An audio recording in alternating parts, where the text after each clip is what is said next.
अरे अच्छा सूप तो बढ़िया था।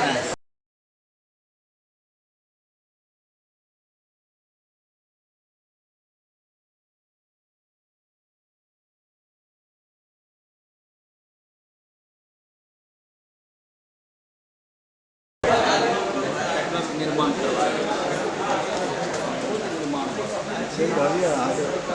हाँ कल वो वह दुख है जी डीसी दी भोजी विविध प्रांतेभ्यः विविध भागेभ्यः समागतेभ्यः भवन्तः सारस्वतबन्धवः अत्र द्विदिवसात्मकम् अन्ताराष्ट्रीय सम्मेलनं प्रारभ्यते। तस्यायं प्रथमं सत्रम् इदानीं प्रारभ्यते। भवतां सर्वेषां सारस्वतबन्धूनां भूयांसि अभिनन्दनम्। ललित नारायण विश्वविद्यालय पक्षतः संस्कृत विभाग पक्षतः स्वपक्षतश्च भवतां हार्दिकं स्वागतम्। सर्वप्रथमम् अत्र विराजमानाः सारस्वत बन्धवः मञ्चम् आश्रयिष्यन्ते। तेषु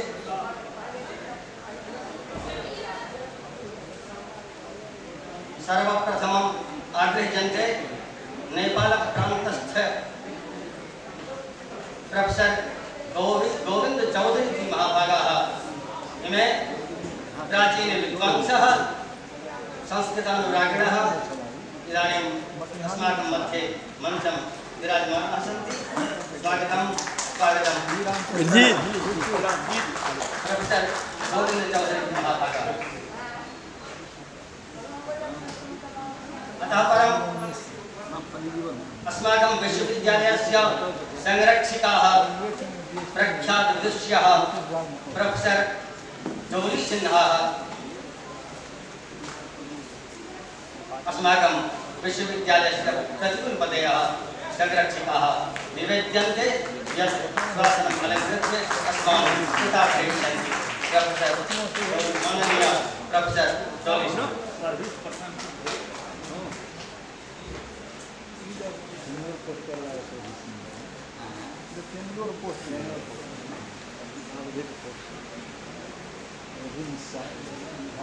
अतः परं स्मर्यन्ते कामेश्वर सिंह संस्कृत विश्वविद्यालयस्य प्रतिकुलपतयः प्रोफेसर सिद्धार्थ सिंहः। ते इदानीं न सन्ति अस्यां सभायाम्। अतः परं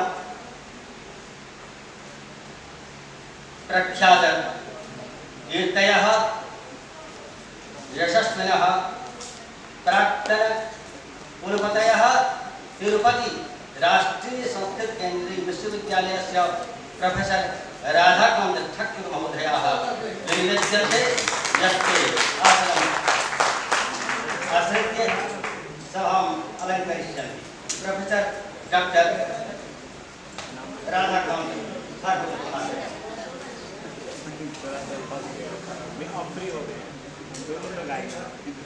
अतः परम् अस्माकं विश्वविद्यालयस्य कुलसचिवाः प्रोफेसर मुश्ताक अहमद महाशयाः आगृह्यन्ते यत् आसनम् अलङ्करिष्यन्ति।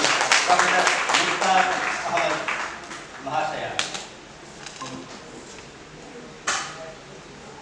अतः परम् विश्वविद्यालय संस्कृत विभागस्य अध्यक्षे वर्तमानाः एतत् सम्मेलनस्य अध्यक्षः प्रोफेसर जीवानंद जी महाभागाः आगृह्यन्ते।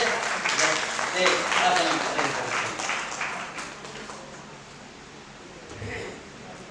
अतः परं विश्वकीर्तयः डॉक्टर जयशंकर जी महाभागाः सम्मानिताचार्याः अस्माकं विभागस्य।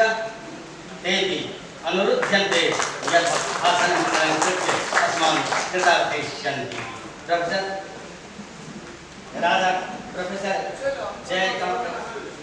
जयशंकर जी महाभागाः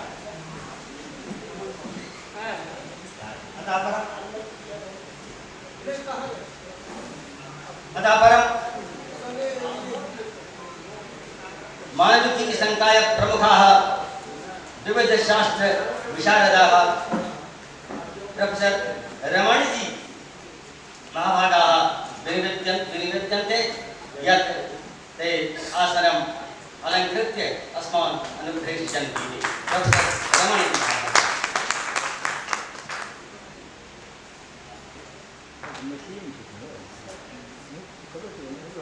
अतः परम प्रधानाचार्याः डॉक्टर वीरेन्द्र कुमार चौधरी जी महाभागाः अपि आग्रह्यन्ते यत् ते आसनम् अलङ्करिष्यन्ति। मंचे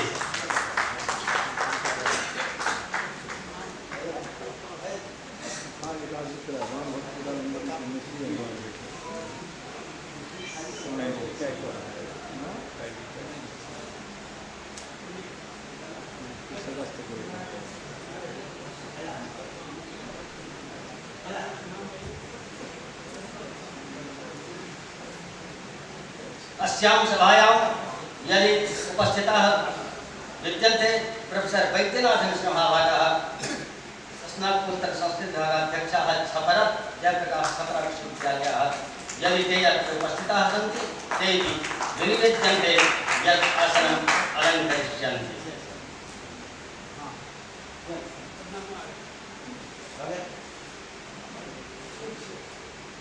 अस्माकं मञ्चासीनाः सारस्वतबन्धवः विराजमानः विद्यन्ते। अतः परं वैदिक मंगलाचरणाय डॉक्टर ध्रुव मिश्राः तथैच वैदिकाश्च अनुरुध्यन्ते यत् अत्र आगत्य संक्षेपेण वैदिक मंगलाचरणं पौराणिकं चापि मंगलाचरणं विभाष्यन्ते।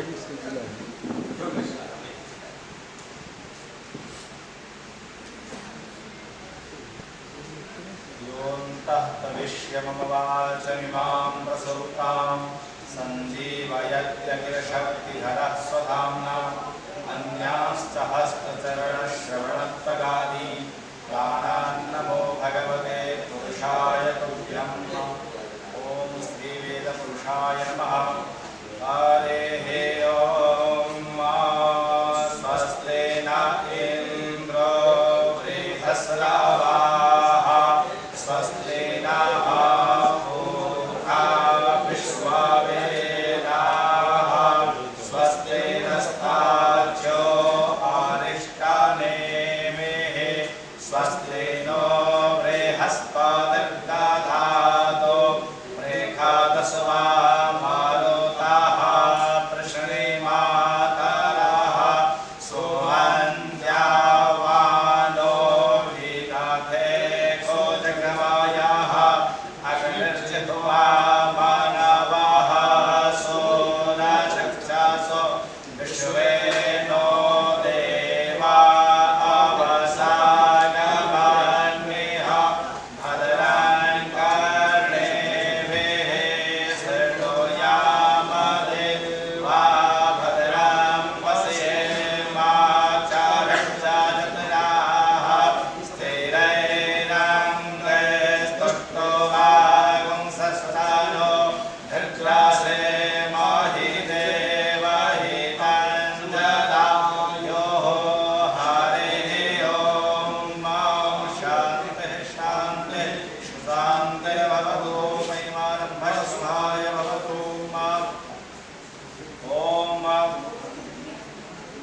खड्गं चक्रगदेषु चापरिहान् शूलं भुषुण्डिं शिरः शङ्खं सन्ददति करस्त्रिनयनां सर्वाङ्गभूषावृतां नीलाश्मद्युतिमास्य पाददशकां सेवे महाकालिकां यामस्तो सविते हरो कमलजो हन्तुं मधुं कैटवम्। ॐ शान्तिः शान्तिः शान्तिः। धन्यवादाः वैदिकप्रवराः। श्रीमद्भागवते विद्यते यत् तपस्विनो दानपरायशस्विनो मनस्विनो मन्त्रविदः सुमङ्गलाः क्षेमं विन्दन्ति विनाय दर्पणं तस्मै सुभद्रश्रवसे नमो नमः। एतेन पौराणिकमङ्गलाचरणेन अपि मङ्गलं स्मर्यते तथा परम् अस्माकं परम्परा विद्यते भारतीय परम्परा यत् ते अतिथयः समायास्यन्ते समागताः भवन्ति च तेषां प्रथमं सम्मानम् अस्माभिः क्रियते इदानीं सम्मानकार्यक्रमः ये इदानीं मञ्चे आसीनाः विद्यन्ते सरस्वतीबान्धवाः तेषां सम्मानानि ददास्यन्ति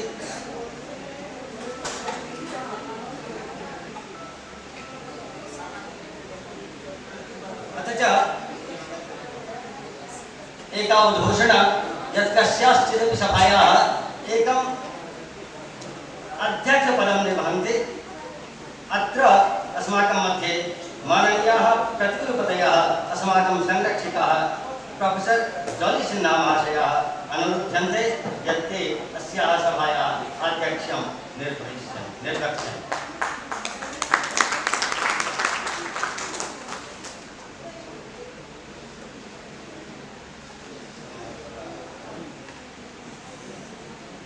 अध्यक्षानामत्या प्रथमं दीपम् अस्माभिः प्रज्वाल्यते अनन्तरं सम्मानः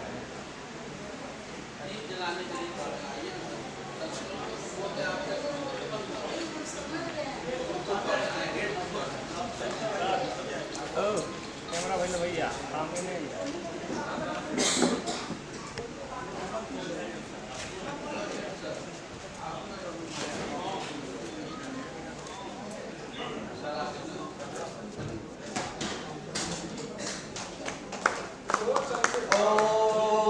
अग्निर्ज्योतिर्ज्योतिरग्निः स्वाहा सूर्योज्योतिर्ज्योतिस्सूर्यः स्वाहा अग्निर्वर्चोज्योतिर्वर्चः स्वाहा सूर्यो वर्चोज्योतिर्वर्चः स्वाहा ज्योतिः सूर्यः सूर्यो ज्योतिः स्वाहा विद्यासु शास्त्रेषु विवेकदीपेषु वाक्येषु वाक्येषु जगात्पुदन्या ममत्वकर्ते इति महान्धकारे विभ्रमयत्ये तदतीव विश्वम् सर्वप्रथमं दीपप्रज्वलनानन्तरं सरस्वत्याः वन्दना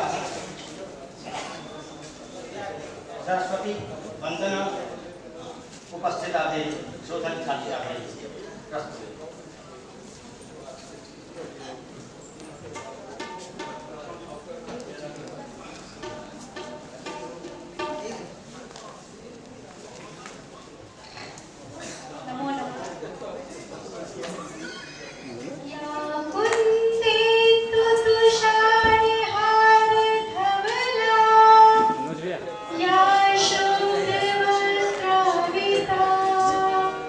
या वीरा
वन्दनानन्तरम् इदानीम् अतिथीनां सम्मानं तत्र सर्वप्रथमम्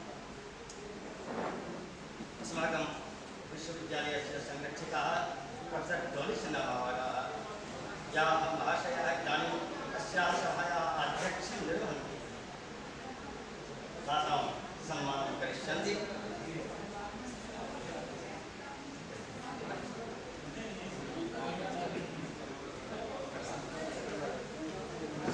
डॉक्टर ममता स्नेही स्नातकोत्तर विभागीय प्राध्यापिका डॉक्टर ममता स्नेही अस्माकम् अध्यक्ष पादानां सम्मानं करिष्यन्ति।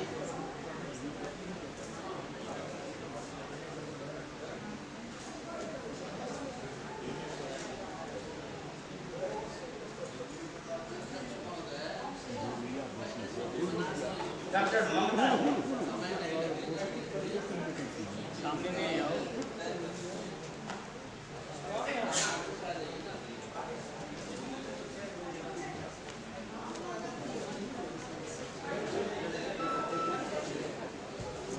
अत्र उत्तरेण उष्णीषेण प्रतीकचिह्नेन च इदानीं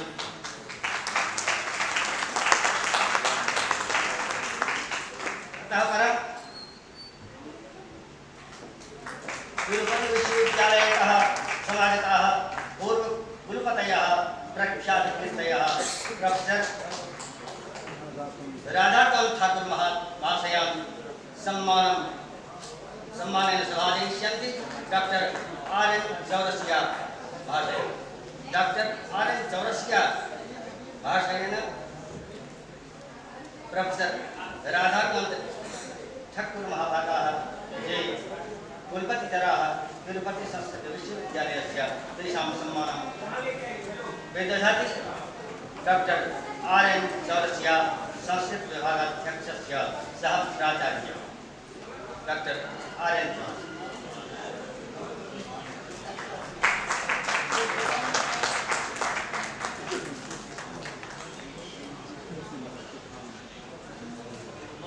अतः परं नेपाल प्रान्तात् समागताः सम्मानिताः अतिथयः प्राचीन विद्वांसः प्रोफेसर गोविंद चौधरी महाभागानां स्वागतं करिष्यामि। अहं कृष्णकान्त।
अतः परं अस्माकं मानविकी संकाय प्रमुखाः प्रोफेसर रमणजी महाभागाः मंचे विराजमानाः सन्ति।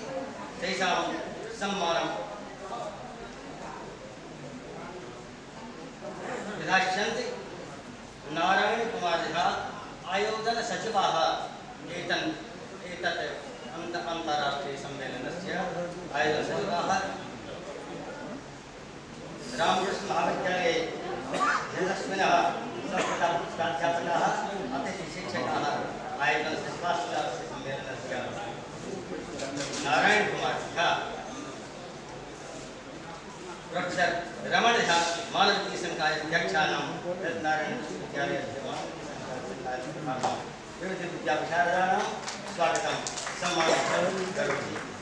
आयोजन सचिवः नारायण कुमार झा।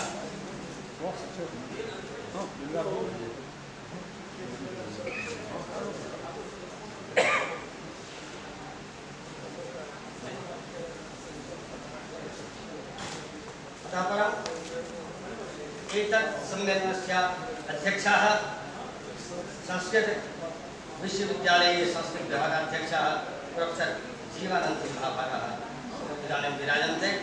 अस्य सम्मेलनस्यापि अध्यक्षाः। अस्य स्वागतम्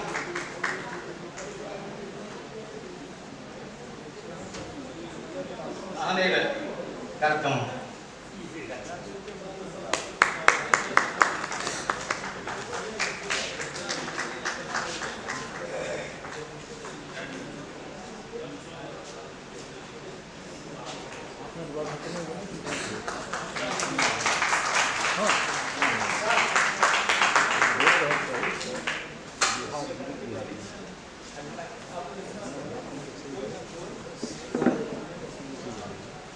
अस्माकं रत्नारायण विश्वविद्यालयस्य संरक्षकेषु अन्यतमः प्रोफेसर मुश्ताक अहमद महाशयः ये इदानीं कुलसचिवपदे अस्माकं विश्वविद्यालये विराजन्ते।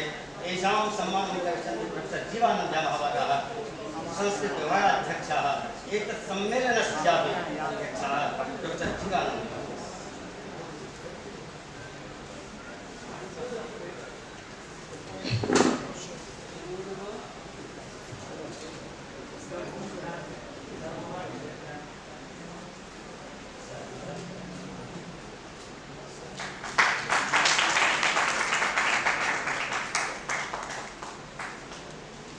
अतः परम् अस्माकं मध्ये विराजन्ते लोकभाषा प्रचार समितेः बिहारप्रान्तस्य अध्यक्षाः अस्माकं विभागस्य सम्मानिताचार्याः डॉक्टर जयशंकर झा महाभागाः। तेषां सम्मानं विधास्यन्ति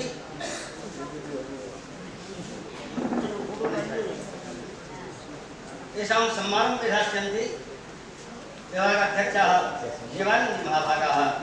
इदं महते सौभाग्याय यत् अयं विभागाध्यक्षः अस्माकं गुरुचरणानाम् एव स्वागतं विदधाति। अयं गुरुशिष्ययोः अपि महत्तरं सम्मेलनं।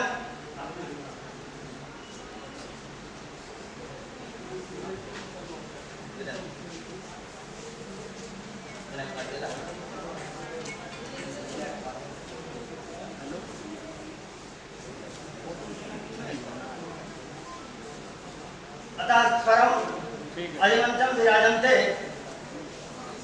आर्य कॉलेज दलसिंह सरायस्य प्रधानाचार्यः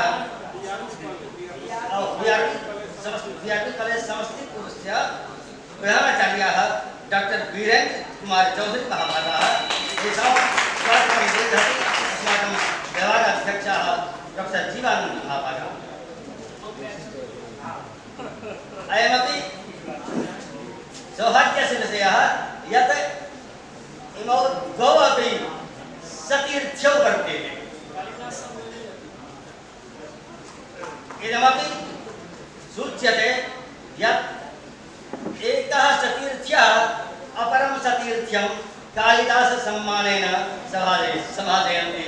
इदानीं डॉक्टर वीरेंद्र चौधरी महाभागाः ये इदानीं कालिदाससम्मानेनापि सम्मानिताः भवन्ति।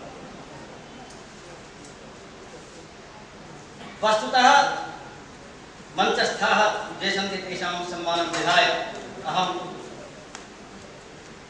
अस्यां सभायां ये केचन विराजमानाः शाश्वतमध्यवः सन्ति तेषाम् अपि वचनसुमनैः स्वागतं करोमि। भूयांसि अभिनन्दनानि वच्मि। तेषु अस्माकं मध्ये विराजमानाः बहवः सन्ति तेषां सर्वेषां नामानि न ग्रहीतुम् अहं शक्नोमि, परञ्च द्वित्रास्तु सन्त्येव।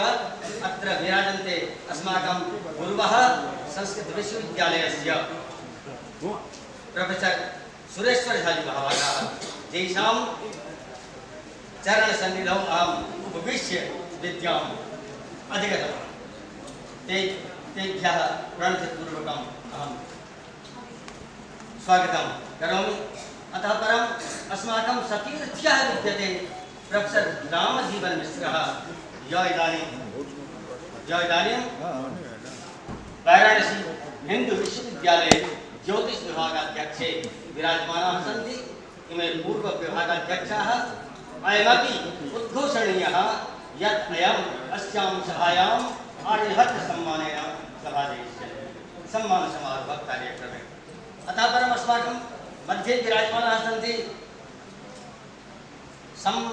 संभवतः मित्रमेव doctor Pankaj Kumar Saint Stephen's college Delhi विश्वविद्यालय। अतः परम् अस्माकं यः कार्यक्रमः निर्धारितः अस्ति अहं तेन क्रमेणैव वर्धे जे केचन अस्माकं सम्मानिताः सभासदः लब्धप्रतिष्ठाः विद्वांसः विद्यन्ते तेषां सर्वं स्वागतम् अस्माकं स्वागताध्यक्षाः सन्ति। सर्वप्रथमम् इदानीं विश्वविद्यालये कुलगीतं संस्कृतस्वागतगानं च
पहले ऐलान करना पड़ता, ताली नहीं बजाना। हाँ लोग माने नहीं छे, पहले ऐलान तो नहीं किए ताली नहीं बजाना है।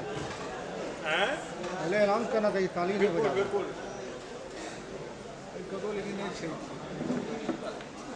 संविधानानन्तरं अस्य कार्यक्रमस्य प्रारम्भे स्वागतभाषणम् अस्माकं परम्परा विद्यते। स्वागतभाषणाय अनुरुध्यन्ते प्रोफेसर जीवानन्दमः। एतत् सम्मेलनस्य अध्यक्षः स्नातकोत्तर संस्कृत विश्वविद्यालयस्य अध्यक्षः प्रोफेसर जीवानन्दमहोदयः सम्मानं दास्यन्ति। आगतानां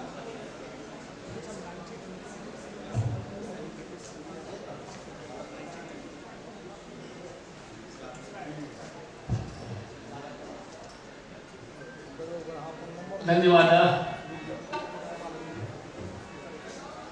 अधुना स्वागत गानं प्रस्तौमि।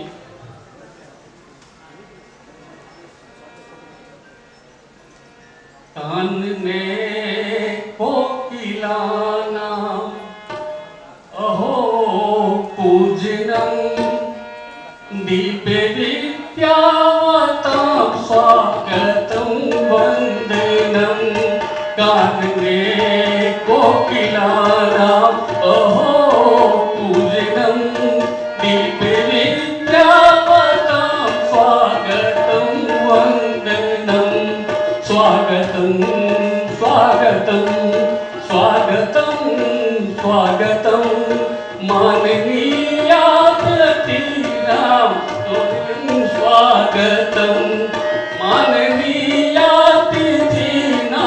शुभं स्वागतं। कानने कोकिलानाम् अहो पूजनं दीपे विद्यावतां स्वागतं स्वागतम्।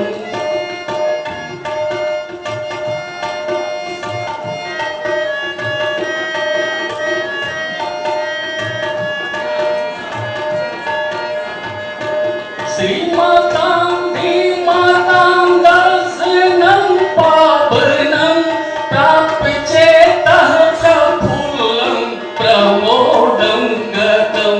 श्रीमातां धीमातां दर्शनं पावनं प्राप्य चेतः प्रफुल्लं प्रमोदं गतं। विश्वविद्यालयस्थे शुभे मंडपे विश्वविद्यालयस्थे शुभे मंडपे शोधे बोधान्वितानां सदा स्वागतं। शोधे बोधान्वितानां सदा स्वागतं।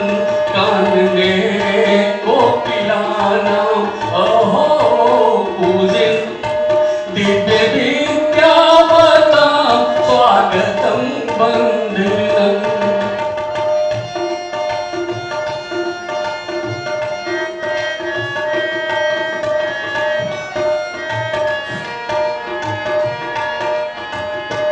यत्र सीताधरानन्दिनी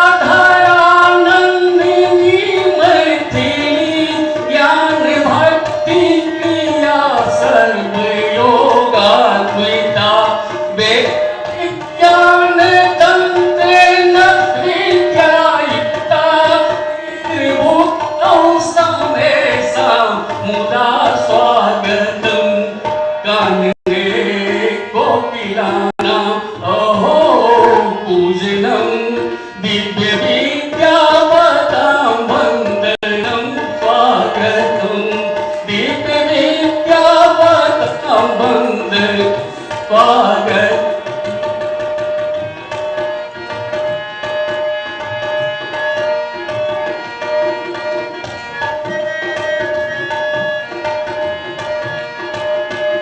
यत्र विद्या कला धर्म संसाधनं भोगमोक्षद्वयं वै समं राजिते। यत्र विद्या कला धर्म संसाधनं भोगमोक्षद्वयं वै समं राजिते। नाम वै देह संस्कार संभूषण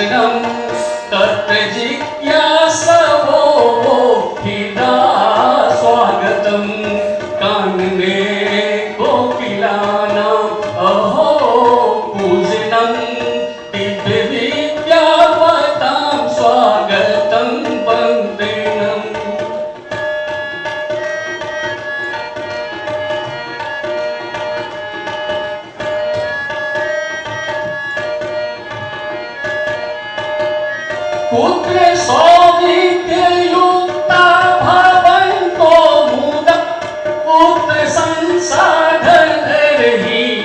दीना वयं पुत्र सौविद्ययुक्ता भवन्तो मुदा पुत्र संसाधनरहित दीना वयं किं रूपेण वः स्वागतं कुर्महे किं रूपेण वः स्वागतं कुर्महे भावयुक्तं यथा सम्भवं स्वागतं भावयुक्तं यथा सम्भवं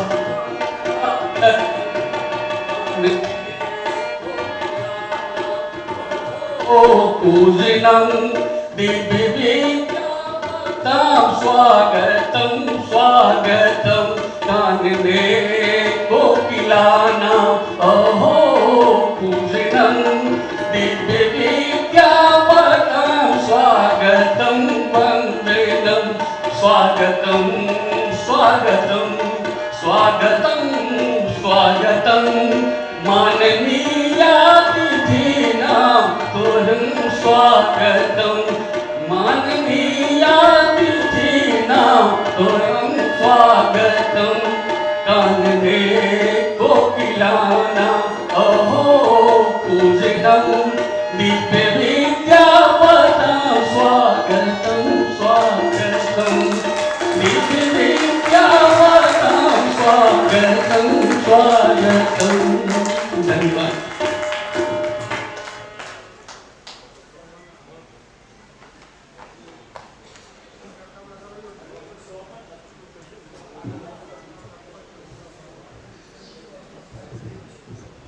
अहो अनेन रागेण अस्माकम् आह्लादिताः वस्तुतः एकः सूक्तिः स्मर्यते इदानीं सूक्तिः विद्यते सुभाषितेन गीतेन युवतीनां च लीलया मनो विद्यते यस्य स योगी अथवा पशु। हिंदी भाषायां वचने अस्य सरलार्थः सुभाषित और गीत और युवतियों की लीला से जिसका चित्त उद्वेलित नहीं हुआ हो वो या तो योगी है या जानवर है, मानव तो हो ही नहीं सकता। फिर मैं दोहराता हूं इसको, सुभाषितेन गीतेन युवतीनां च लीलया मनो विद्यते यस्य स योगी अथवा पशु। वस्तुतः यथा स्वागतस्य विधा विद्यते गानं न तथा भाषणम्। अनेन स्वागतगानेन अस्माकं विभागाध्यक्षः इदमपि सूचितं यत् इदानीमपि स युवा एव विद्यते, गानेपि तथैव प्रवीणः यथा कार्यकाले कार्यकरोति। अतः परं समयः अल्पीयां विद्यते, तस्मात् कार्यक्रमे अनुरुध्यन्ते डॉक्टर वीरेंद्र चौधरी महाभागाः ये इदानीं PRG बलराम भगत महाविद्यालय समस्तीपुरे प्रधानाचार्याः विद्यन्ते। प्रधानाचार्यस्य दायित्वं निर्वहन्ति। इदम् अयं जीवानन्दं महाशयस्य सतीर्थ्यो विद्यते, तस्मात् वयं विशेषेण स्वागतयोग्यः डॉक्टर वीरेंद्र चौधरी।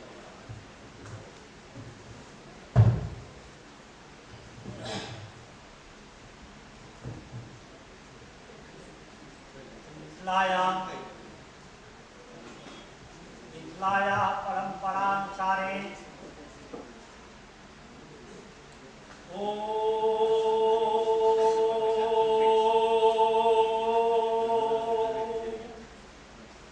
पूर्णमदः पूर्णमिदं पूर्णात् पूर्णमुदच्यते पूर्णस्य पूर्णमेवाय पूर्णमादाय पूर्णमेवावशिष्यते।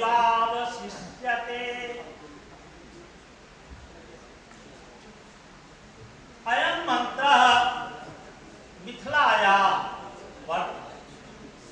मिथिलायाः उद्घोषः वर्तते।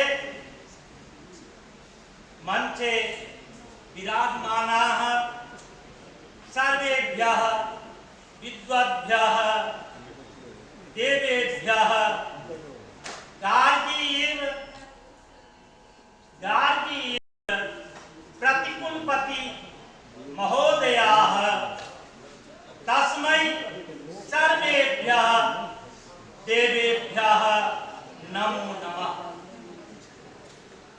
सभायाम् उपस्थिताः निष्काम कर्म योगिनः विद्वांसः भवद्भ्यः सर्वेभ्यः नमो नमः।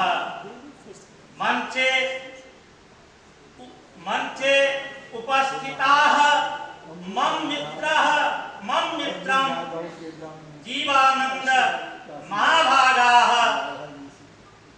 मित्रः इव शोभन्ते अस्यां सभायां। मम मित्रं जीवानंद महाभागः प्रारंभिक कालाते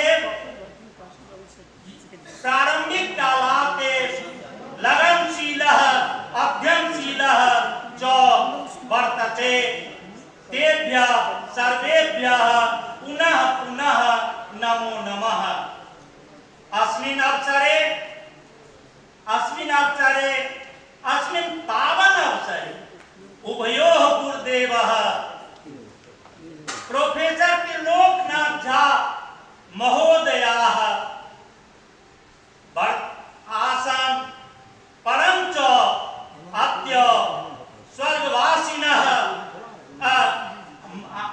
उभयोः गुरुदेवः स्वर्गवासी आसीत्, किन्तु तेषां शिक्षा अद्यापि जीवन्तता अस्ति। मम गुरुदेवः त्रिलोकनाथ झा महाभागः तस्मिन् जातीयता न वर्तते। सः गुरुदेवः छात्रस्य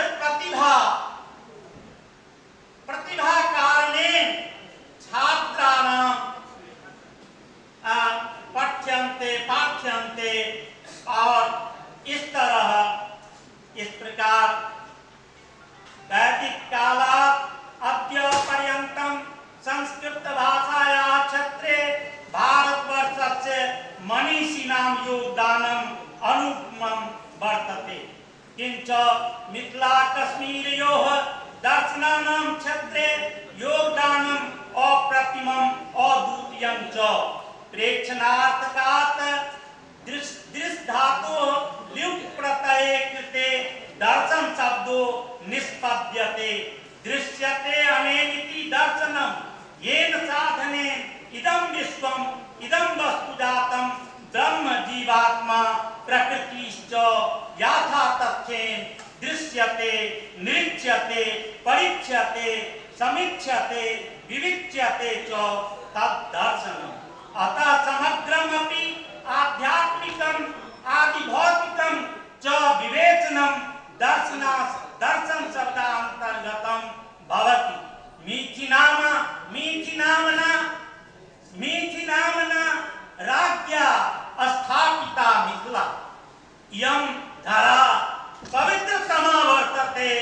मिथिला जनक याज्ञवल्क्य गौतम कपिल कन्नाद कुमारिलभट्ट वाचस्पति उदयन मंडन शंकर गंगेश गोकुलनाथ धर्मदत्त बालकृष्ण इत्यादीनां विश्वविश्रुत दार्शनिकानां जन्मदात्री वर्तते। मिथिला संसार जनन्या मातृ सीताया जन्मभूमि पवित्रतमा वर्तते। इयं धरा पवित्रतमा ज्ञान विज्ञानस्य च आविष्कारिणी वर्तते। षड्दर्शनेषु न्याय मीमांसा सांख्य वैशेषिकानां चतुर्दर्शनानाम् आविर्भावः पुष्पनं पल्लवनं च अत्रैव अभवत्। कश्मीरस्य दर्शनस्य उल्लेखं विना इदम् अंतर्राष्ट्रीय सम्मेलनं पूर्णं न भविष्यति। कश्मीरी शैव दर्शनं सामान्य रूपेण कश्मीरी शैववादः अभिधीयते। वादोऽयं वस्तुतः अनेकेषां अद्वैतवादिनां तान्त्रिकानां विचाराणां परम्पराणां च एकः समूहः वर्तते। कश्मीरे प्रचलितम् अद्वैतवादी दर्शनम् अनेकनां भी दृक् दर्शनम्, स्पन्द दर्शनम्, त्रयम्बक दर्शनम्, षड्शास्त्रम्, सदर्थ क्रम विज्ञान प्रवृत्ति भी नाम है इदं दर्शनम् प्रसिद्धम्। परञ्च मिथिला सर्वदा विद्यायाः क्षेत्रे, संस्कृत भाषायाः क्षेत्रे अग्रतमा वर्तते। मिथिलायां पुत्रः याज्ञवल्क्यः येषां मनीषिणां तेभ्यः नमो नमः। याज्ञवल्क्यः महर्षि याज्ञवल्क्यः श्री राम कथायाः प्रवक्ता महर्षि याज्ञवल्क्यः सर्वविश्रुतः एव आसीत्। पुराणे स्वयं ब्रह्मावतारः मन्यते। श्रीमद्भागवत महापुराणे अयं देवरात्रस्य पुत्रः अवधीयते। अद्य महर्षि याज्ञवल्क्यः सत्पथ ब्रह्मणः बृहदारण्यकोपनिषदः द्रष्टा अपि वर्तते। बृहदारण्योपनिषदि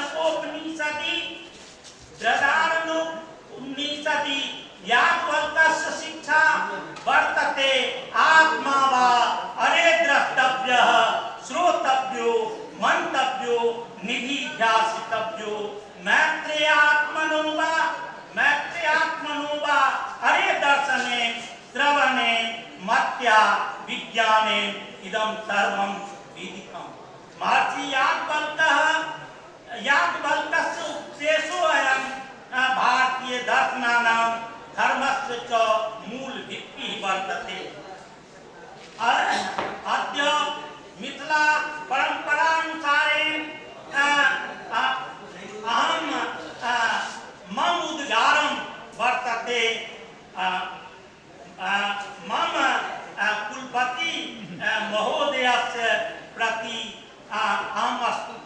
मया स्तुतिगानं दीयते। हे सुरेन्द्र त्वं कुलपति पुङ्गवः, त्वं तपः स्वाध्याय निरतः तपस्वी, तुभ्यं नमो नमः। हे अमरनाथ त्वं वाग्विदाम्बरः, धर्मज्ञश्च कृतज्ञश्च सत्यवाक्यो दृढव्रतः, तुभ्यं नमो नमः। हे अमरपति त्वं आत्मवान्, जितक्रोधो द्युतिमान् अनसूयकः, त्वं क्षत्रियवंश प्रभवो सुरेन्द्र प्रताप सिंहो नाम जनैः सुतः, त्वं नियतात्मा महावीर्यो द्युतिमान् धृतिमान् वशी, त्वं बुद्धिमान् नीतिमान् वाग्मी, श्रीमान् शत्रु निबर्हणः, तुभ्यं नमो नमः। हे कुलपति प्रवर त्वं विपुलांशो महाबाहुः, कम्बुगृभो महाहनु, त्वं महोरस्तो महेशवासो अजानुबाहुः, गौरवर्णः त्वं सुशिराः सुललाटः, सुविक्रमः दूरदर्शी च। हे त्वं समः संविभक्ताङ्गः, स्निग्धवर्णः प्रतापवान्, तुभ्यं नमो नमः।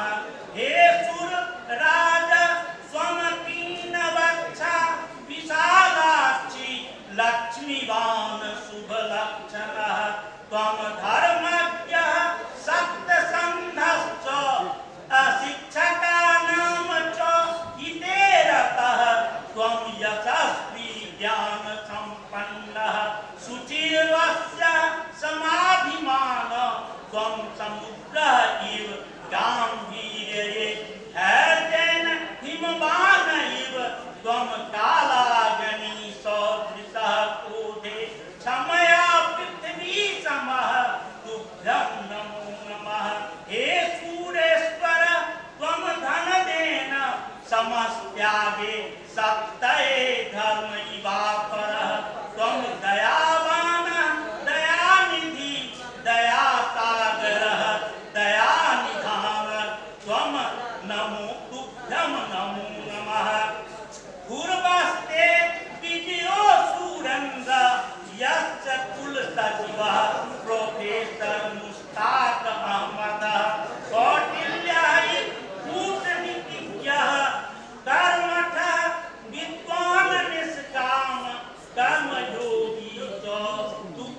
नमो नमः। अन्ते अन्ते सभायाम् उपस्थिताः सर्वेभ्यः विद्वद्भ्यः देवेभ्यः नमो नमः। अन्ते उपस्थिताः सर्वेभ्यः देवेभ्यः देवीभ्यः नमो नमः। आप विशेष रूपेण प्रतिकुलपति महोदयाः ताभ्याम् अपि नमो कोटिशः नमो नमः। मम कुलदेवाः उपस्थिताः सर्वे कोटिशः अद्य नमो नमः। अद्यापि मिथिलायाम् अनेके विद्वांसः वर्तन्ते इति मम गौरवं वर्तते।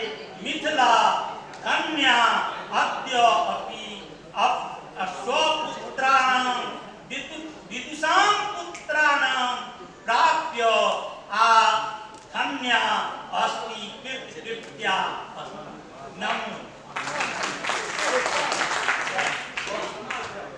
धन्यवादः डॉक्टर वीरेंद्र चौधरी महाभागाः।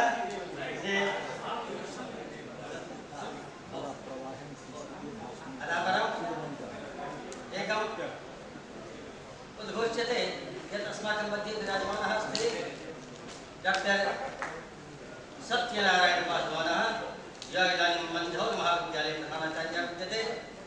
ते सम्मान समारोहे अम्बेडकर भीमराव अम्बेडकर सम्मानेन सम्मानिताः भविष्यति इयम् इति उद्घोष्यते।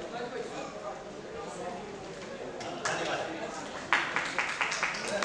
नहीं सर, बैठा जाए सम्मान समारोह के समय अभी ठीक है। क्षम्यता, केवल मैंने सभा को ये सूचित कर दिया है कि आप इसके बाद चूंकि संस्कृत में चल रहा है तो हो सकता है कुछ व्यतिक्रम भी हो। सर्वजन सुकून के लिए मैं उसमें हिंदी में प्रस्तुत करता हूँ। अध्यक्ष की अनुमति से कुछ देर में हिंदी में बोल लूँ तो आप सभी समागत मंचासीन अतिथियों के और सारस्वत बंधुओं के सामने जो बैग रखा है उसमें स्मारिका है, जिसमें यहाँ दूर दूर से जो विद्वान है उन्होंने अपना लेख भेजा है ईमेल के माध्यम से, हार्ड कॉपी, सॉफ्ट कॉपी। और यहाँ के शोधार्थी विद्यार्थी विद्यानुरागी उन्होंने अपना लेख प्रस्तुत किया है। इसका भी विमोचन करेंगे हमारे मंचासीन सारस्वत बंधु।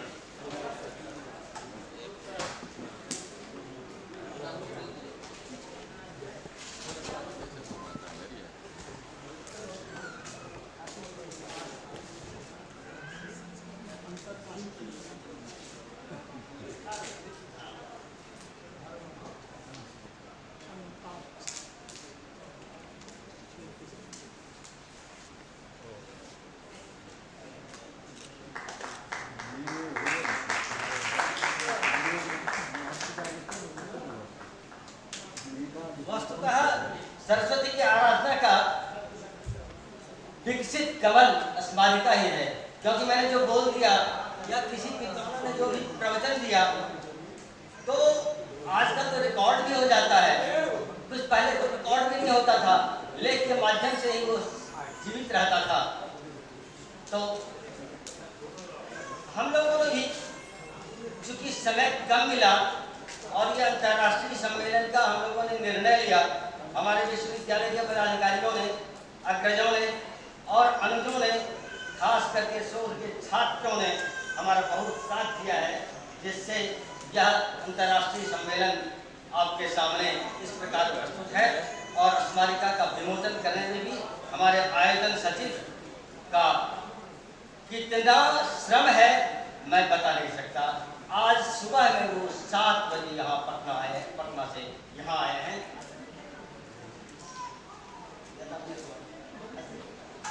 तो स्मारिका विमोचन के बाद मैं कार्यक्रम में पधारे हुए हमारे विश्वविद्यालय के कुलसचिव प्रोफेसर मुश्ताक अहमद से निवेदन करूँगा, क्योंकि उन्हें कार्य की व्यस्तता भी है, इसलिए मैं सबसे पहले उनका ही उद्गार सुनूंगा। उनके उद्बोधन के बाद हमारा कार्यक्रम। प्रोफेसर मुश्ताक।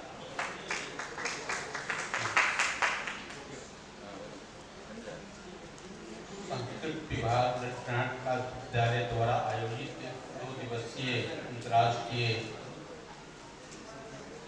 सेमिनार के उद्घाटन सत्र की अध्यक्षता माननीय प्रतिकुलपति प्रोफेसर डॉली सिन्हा साहिबा, मंच पर उपस्थित हमारे अतिथि विद्वान यूनिवर्सिटी के डीन, सभागार में उपस्थित विभाग अध्यक्ष, संकाय अध्यक्ष, शिक्षक, छात्र छात्राओं, सबसे पहले तो विश्वविद्यालय की ओर से संस्कृत विभाग के वर्तमान अध्यक्ष प्रोफेसर जीवानंद झा जी के प्रति आभार व्यक्त करता हूँ और उनकी पूरी टीम को साधुवाद देता हूँ कि उन्होंने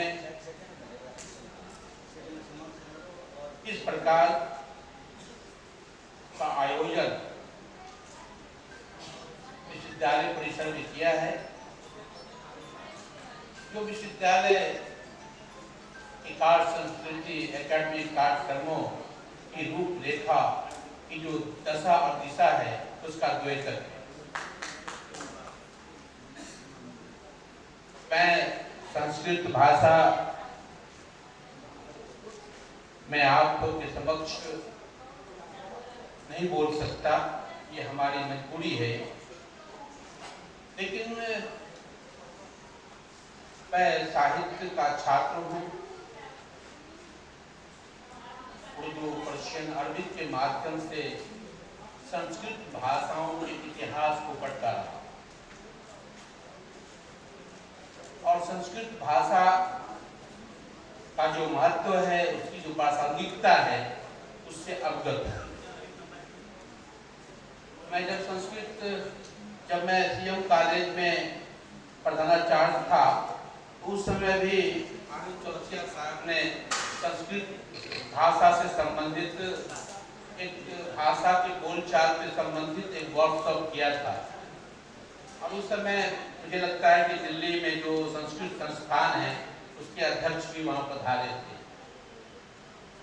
उस सभा में मैंने कहा था कि सब लोग ये कह रहे थे कि संस्कृत का अतीत जो है वो बड़ा गौरवशाली रहा, लेकिन मैंने वहां कहा था कि उसके अतीत से ज्यादा व्यापक और गौरवशाली आज है संस्कृत के लिए,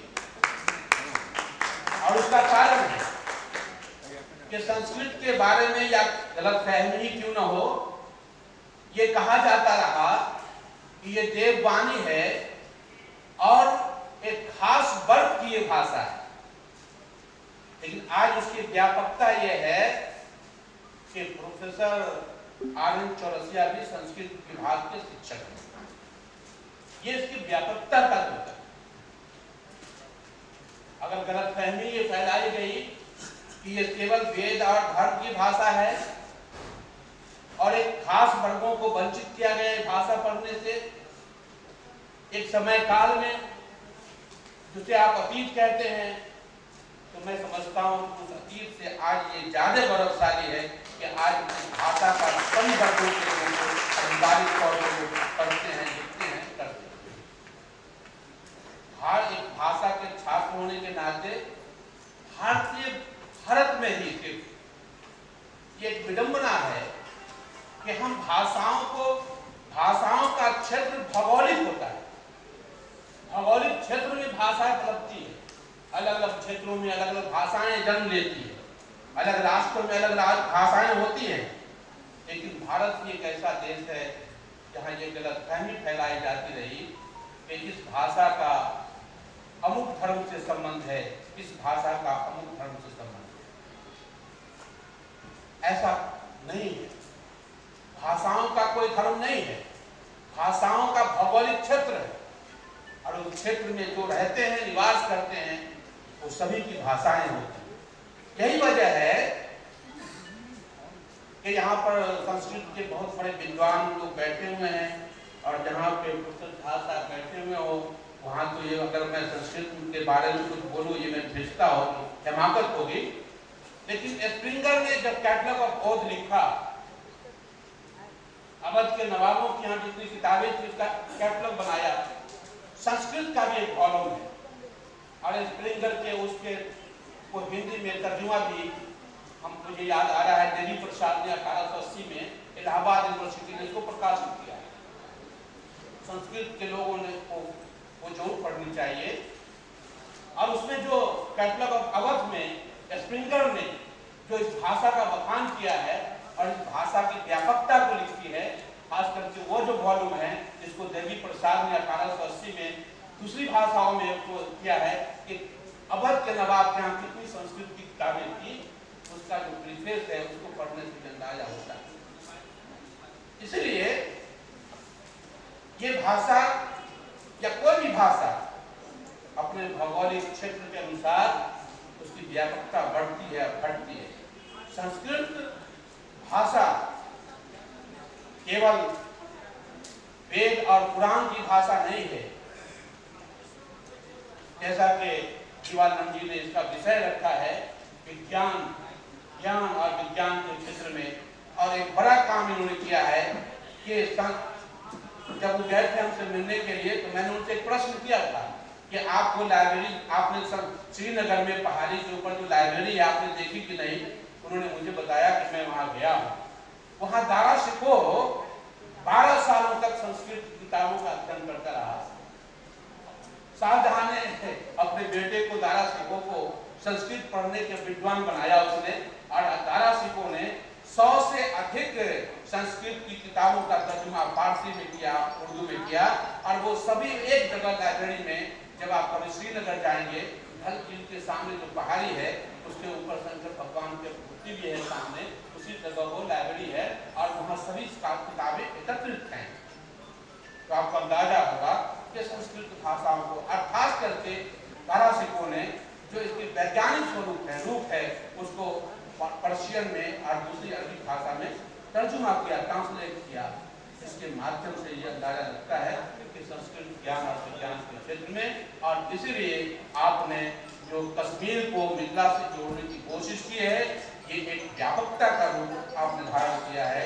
और संस्कृत विभाग के द्वारा इस तरह के विषयों पर आयोजित करना और पंडित गोविंद झा जैसे लोग, तिरुपति के भाई चांसलर को बुलाना, अन्य विद्वानों को यहाँ बुलाना, मैं समझता हूँ कि केवल संस्कृत भाषा से संबंधित छात्र छात्राएं लाभान्वित नहीं होंगी, बल्कि अन्य भाषाओं के, खास करके साहित्य के लोग जो यहाँ बैठे हुए होंगे, साहित्य के दूसरे भाषाओं के छात्र भी लाभान्वित होंगे, क्योंकि इस तरह के सेमिनारों से जो हमारे चहन पे एक जाला लगा रहता है वो बिखरता है, टूटता है और ज्ञान की रोशनी प्राप्त होती है। तो आपने मुझे बुलाया, इसके लिए बहुत बहुत धन्यवाद। जाहिर सी बात है कि मैं एक मुहावरा सुनता था कि चिराग जब बुझने लगता है तो वो रोशनी बड़ा तेज करता है। जीवानंद जी कल रिटायर हो रहे हैं, तो इस तरह की रोशनी को फैला करके रिटायर करके, अरे भाई आपका समय समाप्त हो रहा है विभाग अध्यक्ष का, कल पूरा हो रहा है, तो अंतिम दिन उन्होंने इसी तरह की चिराग की रोशनी बड़ी बढ़ा दी है।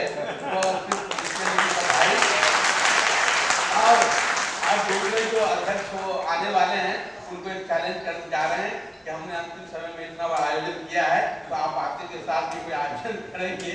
तो मैं समझता हूँ कि जैसे मैंने पहले ही कहा कि युवा बाबू को मालूम है कि हमारी कुछ दूसरी व्यवस्थाएं हैं कार्यालय, इसलिए मैं जी तो नहीं चाहता है, क्योंकि ऐसे मेरे दिलचस्पी के मौजू हैं, यानी विषय हैं, क्योंकि भाषा का छात्र हूँ, तो सीखने के खास करके मेरा स्पेशल पेपर ही रहा है साइंस, तो मुझे मैं यहाँ बैठ करके बहुत कुछ सीख सकता था, लेकिन मेरी मजबूरी है, कार्यालय काफी से जाना है, तो मैं आप सबों से थोड़ा पढ़ाती हूँ, मैं माजरत चाहता हूँ।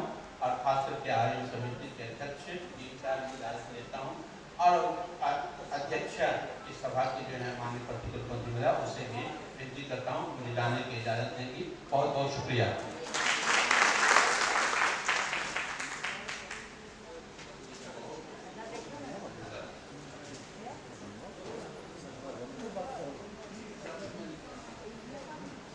धन्यवाद प्रोफेसर मुश्ताक अब्बासी साहब, हमारे विश्वविद्यालय के कार्यालय जस्टिका के बावजूद भी इन्होंने जोरदार अपना व्याख्यान दिया और भाषा विज्ञान और भौगोलिक बातों से इस सभा को अवगत कराया। इसके लिए धन्यवाद। हमारे बीच उपस्थित हैं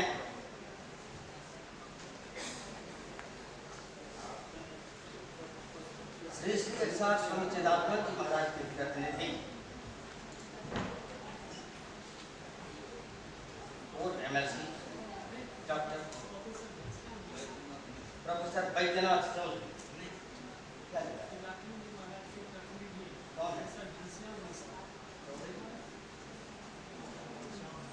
प्रोफेसर घनश्याम मिश्र जी जल की सभा में उपस्थित हैं। आप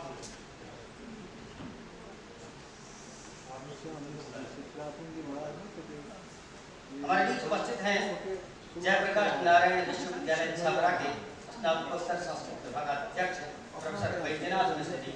आपकी हम लोग आपका बहुत देर से हम लोग इंतजार कर रहे थे। आपके लिए मंच की कुर्सी खाली है, आप कृपया और हमें सम्मान करने का अवसर प्रदान करें। प्रोफेसर बैद्यनाथ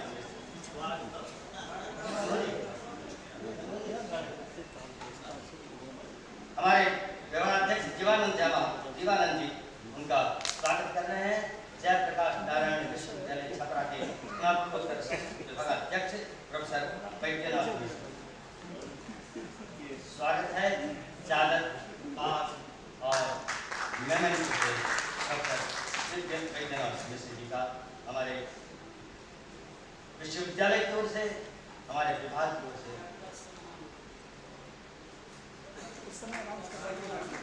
और मुझे यह घोषणा करते हुए ही खुशी हो रही है कि आपको इस सभा के द्वितीय सत्र में सम्मान समारोह में आपको विशिष्ट कालिदास सम्मान से सम्मानित किया।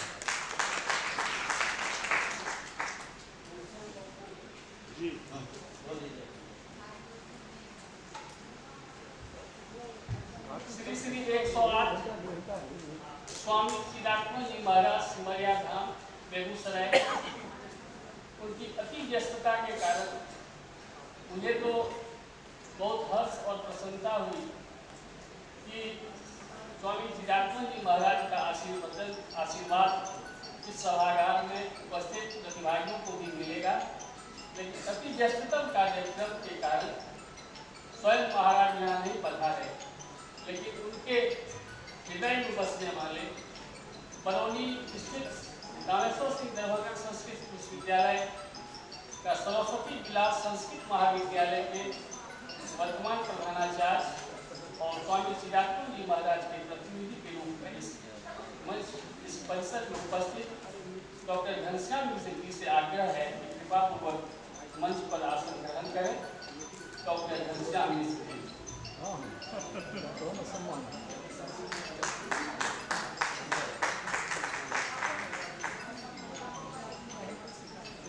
प्रोफेसर बैद्यनाथ मिश्र जी को हमारा मंच सभा में सम्मानित किया जा रहा है। सम्मानित कर रहे हैं अध्यक्ष जीवानंद झा जी। प्रोफेसर बैद्यनाथ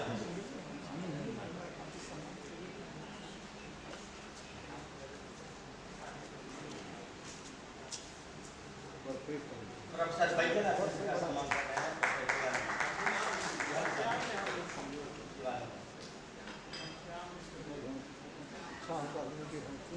आप एक महान संत आप बता रहे हैं, उन संत की कृपा उन पर है, इसलिए आपका यहाँ पता चल रहा है। इसके बाद नेपाल प्रांतात् समागताः आचार्यचरणाः प्रख्यात कीर्तयः विद्या विशारदाः प्रोफेसर गोविंद चौधरी जी महापाठाः आचार्यचरणाः ये अस्याः सभायां मुख्यातिथिपदेन विराजन्ते। ते अस्मान् उद्बोधयिष्यन्ति प्रोफेसर बैद्यनाथ प्रोफेसर गोविंद आचार्य।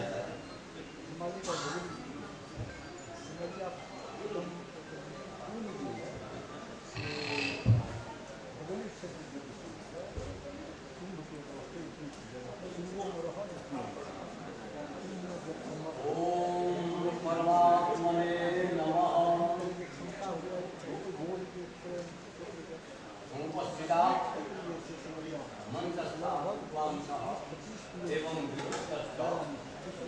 अस्यां सभायां अस्मिन् विशालमन्दिरे समुपस्थिता विद्वांसः विदुषयः छात्रनिवासः अन्ये ये केचन महानुभावाः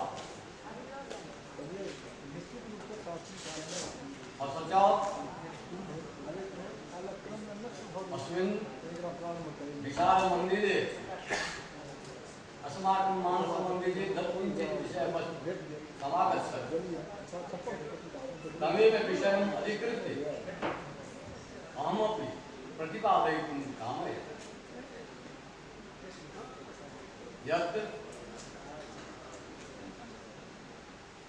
मैथिली जन्मभूमित्व सौभाग्यभागे कदेशा सदादेव भाषा मैथिली जन्मभूमित्व सौभाग्यभागे कदेशा सदादेव भाषा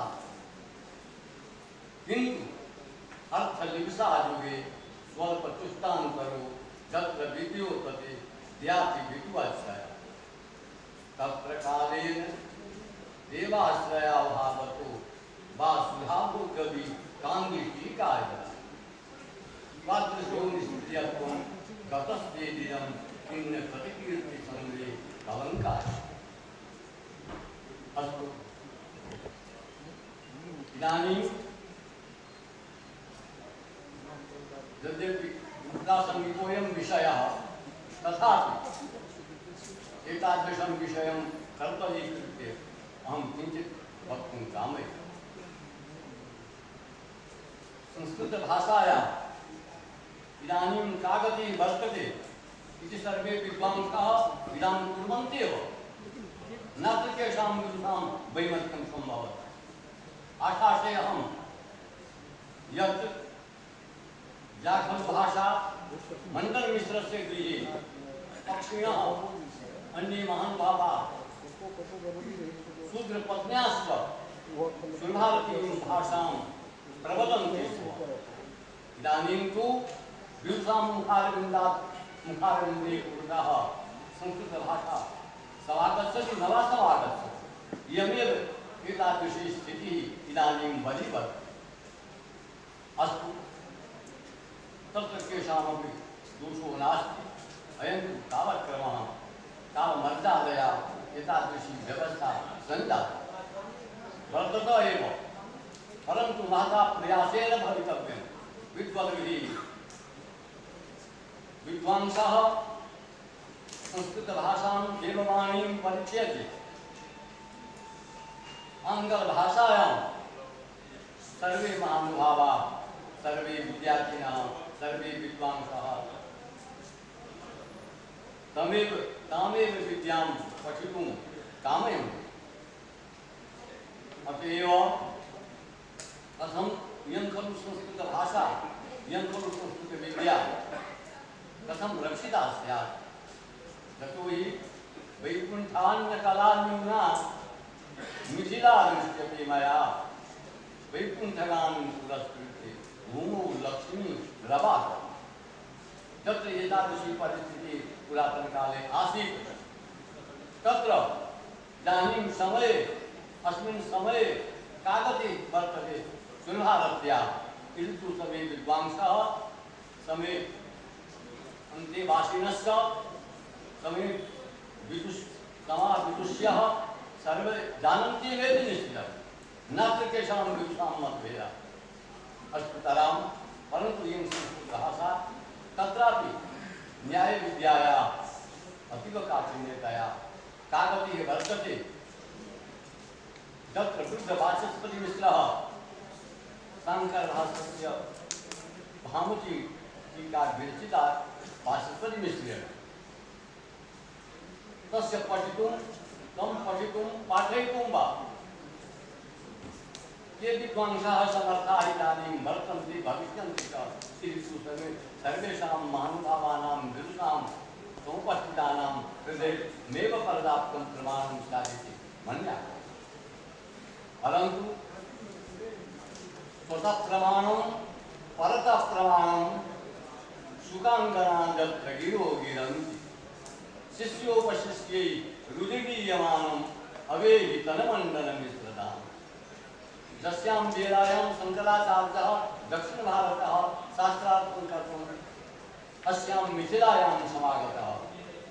तदनन्तरं सर्वे महानुभावाः इत्थं कलितवन्तः तत् मण्डनमिश्रस्य गृहे भवान् गच्छतु। तत्र शास्त्रार्थं कृत्वा मिथिलायाः परिचयः स्यात्। शंकराचार्यः तत्र गतवान्। तस्य एका सूत्री आसीत्। तं प्रति शंकराचार्यः इत्थं कथितवान् यत् मण्डनमिश्रस्य धाम वास्तु उत्तरिकं तया यत् स्वतः प्रमाणं परतः प्रमाणं स्वतः प्रामाण्यवादिनो मीमांसका वेदान्तिनश्च परतः प्रामाण्यवादिनो नैयायिका इमौ द्वौ विद्वांसौ यत्र शास्त्रार्थं कुर्वन्तौ आस्तां तदेव गृहं मण्डनमिश्रस्य नात्र तत्रस्य आवश्यकता वर्तिता। एतादृशी व्यवस्था एतादृशः वातावरणः एतादृशः परिचयः यत्र स्यात् तदेव मण्डनमिश्रस्य गृहं। मण्डनमिश्रशङ्कराचार्ययोः मध्ये शास्त्रार्थः सञ्जातः। तस्य परिणामः किमभूत् तस्य चर्चा न कर्तव्या इदानीं समेषां विद्वान्। परन्तु अस्यां वेलायां मीमांसा दर्शनस्य नव्यन्यायदर्शनस्य का गतिः वर्तते इति कथनस्य वार्ता नैव। सर्वे विद्वांसः जानन्त्येव मीमांसायाः का गतिः नव्यन्यायदर्शनस्य का गतिः। तत् अक्षरशः विस्तीर्ण नव्यन्यायग्रन्थे तस्य टीकायां बङ्गालनिवासिना विदुषा इदं प्रतिपादितं यत् मान्यान् प्रणम्य गीताञ्जलिः भूयो मान्यान् प्रणम्य गीताञ्जलिः भूयो भूयो विधाय विनयं विनिवेदयामि भूयो विधाय विनयं विनिवेदयामि। किं विनिवेदयामि? दूष्यं वचो मम परं निगुणं विभाव्य भावावबोधयेतु न गुणोऽपि दोषः। अस्माकं तात्पर्यं किं वर्तते? तत् तात्पर्यम् अवगत्य तस्य ध्यानपूर्वकेण अधीत्य अस्माकं वचनं खण्डनीयम् अन्यथा न खण्डनीयम्। यदि अस्माकं तात्पर्यं भवन्तः नावगच्छन्ति तर्हि खण्डनस्य आवश्यकता अस्तु। एतादृशी परिस्थितिः मिथिलायाम् आसीत्। मिथिलायां गृहे गृहे मीमांसकाः नैयायिकाश्च आसन्। इदानीं का गतिः मिथिलायां? नात्र नैयायिकः नात्र मीमांसकः। अस्तु अयं खलु कालविपर्ययः कालस्य परिणामः। तत्र इदानीमपि विश्वविद्यालये समायोजितायां सभायां समे विद्वांसः उपस्थिताः सञ्जाताः। तत्र स्वविचारं समेषां पुरतः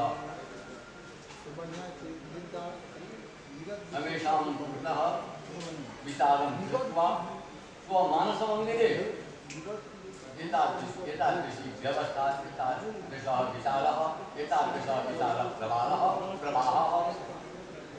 विद्वांसः अवश्यमेव रक्षयति। तेन अस्माकं वचनं न्यायमीमांसाशास्त्रस्य कीदृशं काठिन्यं तस्य कीदृशी व्यवस्था वर्तते इति सर्वे विद्वांसः जानन्त्येव। तत्र समेषां हृदयं पर्याप्तं प्रमाणं स्यात् इति वयम् अनुमन्यामः। एवं वृद्धवाचस्पति मिश्रमहोदयेन शाङ्करभाष्यस्य भामती टीकायाम् इत्थं तेन महता व्यलेख अनिर्वाच्या विद्या द्वितीय सचिवस्य प्रभवतो विभक्ता दस्ते के लिए दलिल तेजा बहन जगस्ताभूत विश्वम चरम चरम उत्साहवतमिदं नमामस्तब्रह्मा परिमित ज्ञान अमृत तीनों आमोदि जब किंचित तात्पर्यंत किंचित प्रतिपाद्य सर्वेषां सोपस्थितानां विदुषां नमो नमः एवं स्ववचनम् अत्रैव विरामताम् आन्वयामि धन्यवादाः धन्यवादाः आचार्यचरणाः प्रोफेसर वीरेन्द्र चौधरी भाषयाः ये नेपालप्रान्ततः समपस्तुतः मिथिलाप्रान्तस्य सन्ति मिथिलायां विद्यां वगैरह सन्ति इदानीं येषाम् उद्बोधनेन इयं सभा कृतार्था मैं इस बीच स्वामी चिदात्मन जी महाराज जो सिमरिया धाम में हैं सर्वमंगला अध्यात्म योग विद्यापीठ वह वेद विज्ञान अनुसंधान संस्थान भी है सिमरिया धाम में। मैं एक महापुरुष की वाणी को आपके सामने दोहराता हूँ।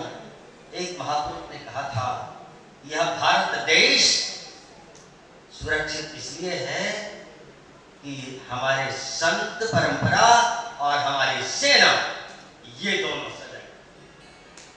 हमारी संत परंपरा यदि यहाँ नहीं आती तो हमारी ये भारतीय संस्कृति नहीं बचती, और जब ये हमारी सेना सजग नहीं रहती यह भारत अखंड नहीं रहता।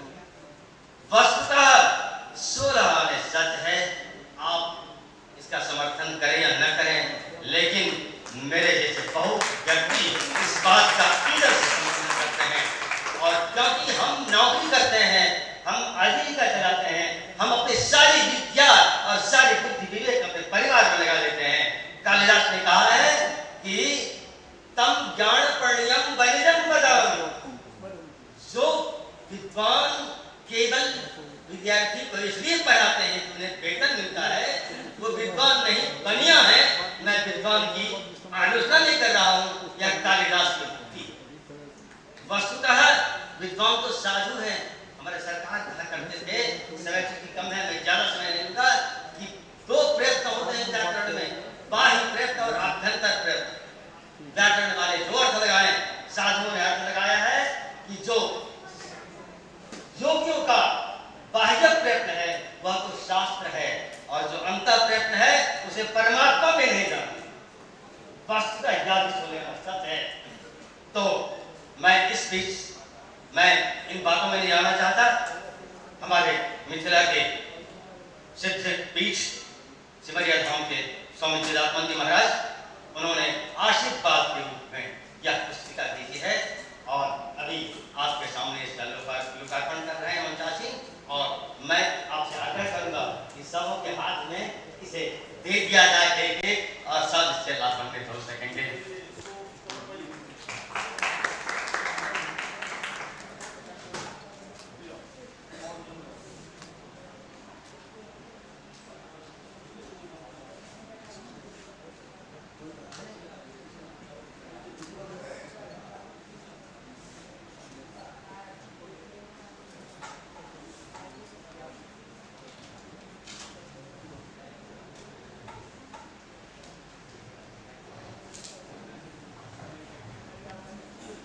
समय कम है, आप अपने प्रतिनिधि के माध्यम से और इस पुस्तक के माध्यम से आप सिद्ध महात्मा हमारे बीच विराजमान हैं, मैं उनको नमन करते हुए एक सूचना आप लोगों को दे दूं। समय चूंकि बहुत कम है, लेकिन मैं आग्रह करूंगा कि हम अगली सभा का समय को देखते हुए सभा में उपस्थित विद्वानों से आग्रह करूंगा कि अपने भाषण को संक्षिप्त करेंगे, और मैं सभा स्थित जो भी उपस्थित हैं या सभा के बाहर भी यदि हमारी आवाज जा रही है तो मैं उनसे अनुरोध करता हूं कि भोजन का समय 1 बजे निर्धारित है। आप सभी लोग जो भी बन पाया है हम लोग साथ में बैठ के भोजन कर लेंगे, उसके बाद जिनको जहाँ जाना है वो जाएंगे। मैं संक्षिप्त में इस कार्यक्रम को बढ़ाते हुए, क्योंकि समय बहुत हो चुका है, इसके बाद मैं परिचय करता हूँ। लोक भाषा प्रचार समिति का अध्यक्ष, प्रख्यात कीर्ति संस्कृत के विद्वान डॉक्टर जयशंकर झा। आप आगे आप संस्कृत, अंग्रेजी और मैथिली, हिंदी चारों भाषा में व्याख्यान देने में बड़े पटु हैं, बड़े चतुर हैं। आपकी भाषा आप लोगों को बहुत अच्छी लगती है और आज भी लगेगी। इसी आशा के साथ प्रोफेसर डॉक्टर जयशंकर।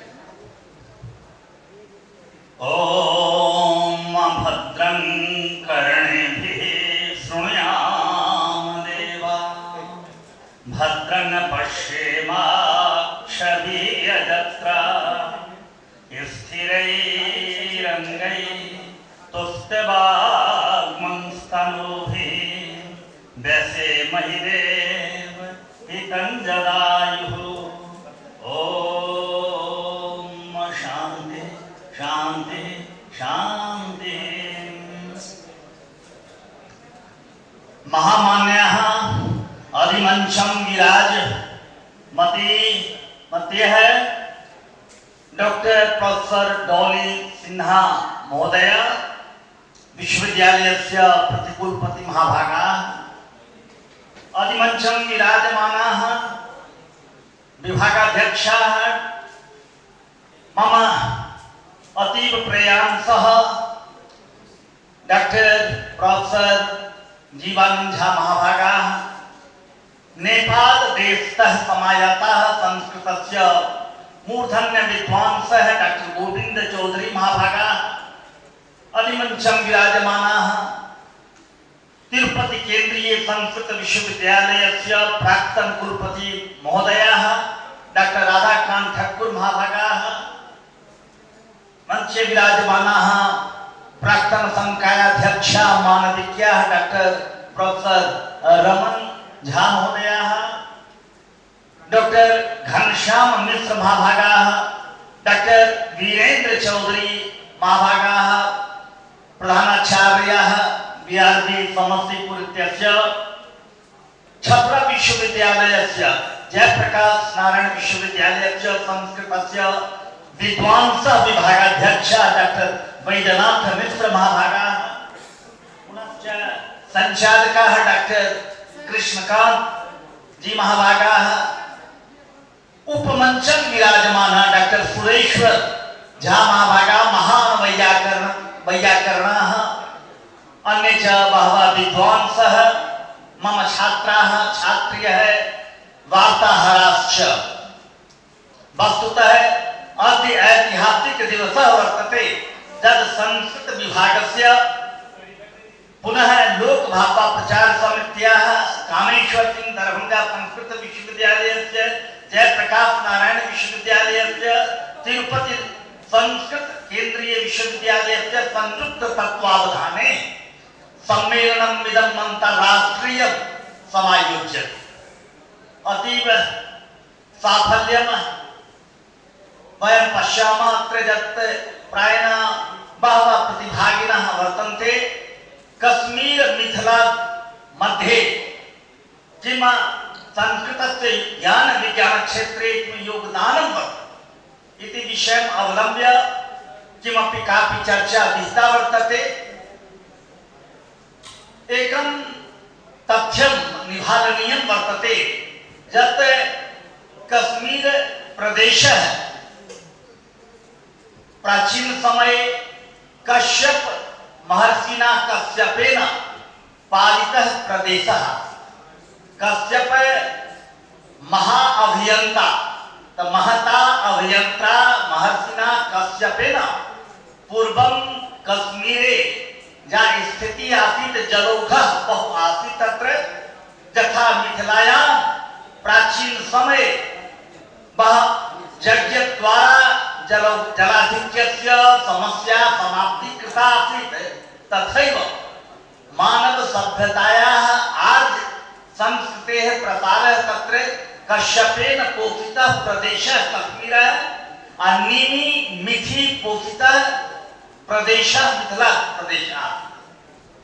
तो मिथिलायाः गरिमा अस्ति संस्कृतस्य वाङ्मयस्य क्षेत्रे मिथिलायाः यत् अवदानं वर्तते अत्र वैदिक वैदुष्यम कीदृशम प्रौढ़म प्रौढ़ी आतीत वैदुष्यस्य इति श्री कृष्ण कर्णामृते पश्यतु केरल प्रदेशीय लीलाशुक महोदयेन विरचिते कृष्ण कर्णामृते डॉक्टर जयमंत मिश्र महाभागा प्राचीन समये प्रायेण कथयन्ति अस्मान् तत्र जानकी जनन भूमि रिक्षताम् अंकुजाक्षी यदा इंद्रं पराजित्य श्री कृष्णः स्वर्गात् पुनरावर्तनं करोति कुत्र करोति तो द्वारकां प्रति तो मिथिलायाः विमान आकाशात् उपरि गमन समये दर्शयितुं कथयति जगत् जननी जानकी जनन भूमि एषा एव मिथिला यत्र प्रतिगृहं नृत्यति दर्पिता सरस्वती तो प्रतिगृहं दर्पिता सरस्वती मिथिलायाम् आसीत् न्याय दर्शनस्य मीमांसा दर्शनस्य एते बहुदर्शनस्य तो मिथिलायाः जन्मस्थानमेव किन्तु तथैव कश्मीरे अपि शारदापीठम् शारदापीठं सम्प्रति तु पाक अधिकृत कश्मीरे अस्ति किन्तु वस्तुतः विद्यायाः प्रवर्तनं यदि कश्मीरस्य शारदापीठतः सञ्जातं तु नर्तनं शारदायाः नर्तनं मिथिला प्रदेशे प्रवर्तनं कश्मीरतः शारदापीठतः शारदायाः नर्तनं मिथिला प्रदेशे समयस्य संक्षिप्तता वर्तते किन्तु यदि वयं मम्मटं कैयटं नहीं अपमर्च्यामहे तेषां पितृपादाः जय्यट भट्टं नहीं वयं स्मरामः यदि अभिनव गुप्त पादान् नहीं स्मरामः कश्मीरस्य उल्लेखो भवेत् अभिनव गुप्तस्य चर्चा न भवेत् यदि आनन्दवर्धनस्य धन्याकारस्य चर्चा नहीं भवेत् तो मनः तोषः मनसि तोषः न जायते किन्तु समयस्य बहु संक्षिप्तता वर्तते किन्तु कुलसचिव महोदयः यः उक्तवान् यत् संस्कृतस्य प्राचीनतमे समये संकोचः वस्तुतः संस्कृते संकोचः नहीं आसीत् न केवलं ब्राह्मणाः संस्कृतं पठन् वैदिक समये ब्राह्मणाः एव नहीं अन्ये वर्णाः अपि संस्कृतं पठन्ति स्म बहवः मुस्लिमाः मोहम्मदीयाः अपि संस्कृतज्ञाः अभवन् ते स्वयमेव उक्तवन्तः दारासिकोः यदि यतोहि राजपुत्रः आसीत् तो तत् उल्लेखः भवति किन्तु अन्ये अपि बहवः मोहम्मदीयाः संस्कृतस्य विद्वांसः पूर्वम् अभवन् अधुनापि भवन्ति गोरखपुर विश्वविद्यालयस्य 10 वर्षाणि यावत् विभागाध्यक्षः मोहम्मदीयः तत् एवं नहीं अस्ति संस्कृतं वस्तुतः सर्वेषां भाषा अस्ति एव किन्तु प्रायेण एते यद् कथयन्ति तत्र विवेचना अत्र समयः नास्ति तत्र अतः अहम् एवमेव कथयामि यत् कलहन् भवन्तः जानन्ति जर्मन विद्वांसः वेबर कथयति that the history is the weakest link in Sanskrit literature. History is the weakest link. That is the a question mark on the historical history, sense of history of Sanskrit scholars. But Kalhan is the best reply to such a critic.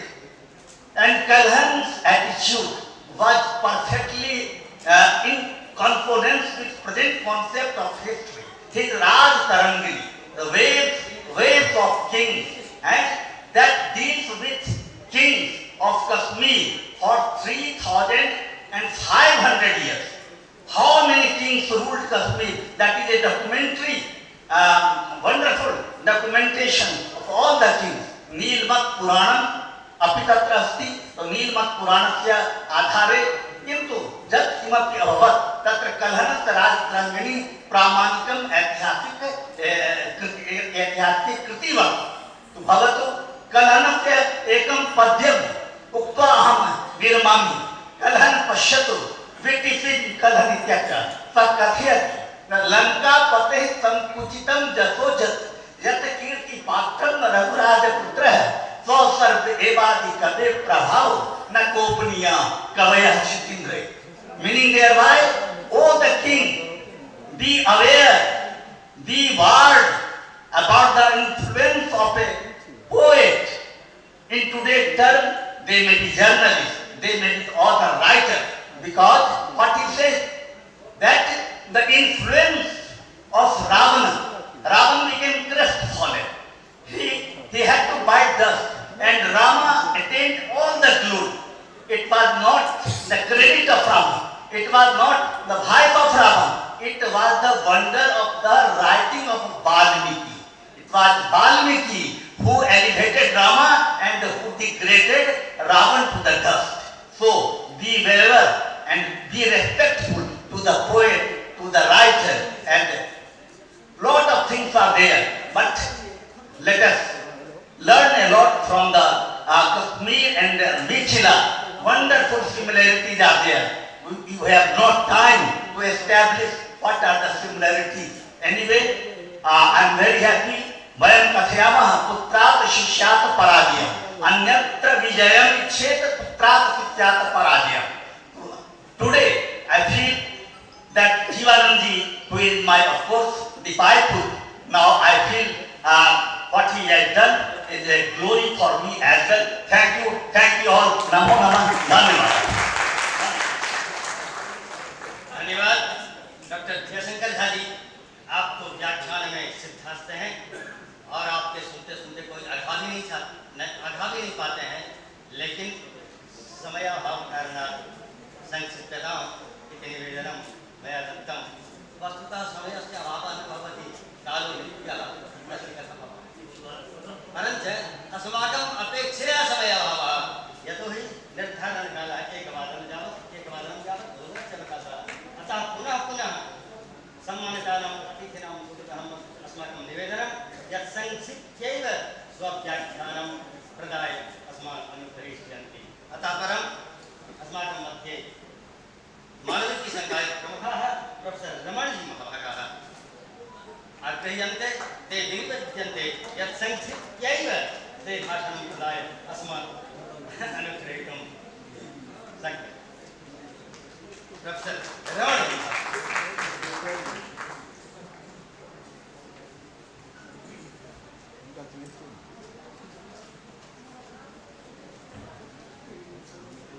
अस्य कार्यक्रमस्य व्याख्या ललित नारायण मिश्रा विश्वविद्यालयस्य माननीय कुलपति professor Dolly Sinha महोदय नेपालतः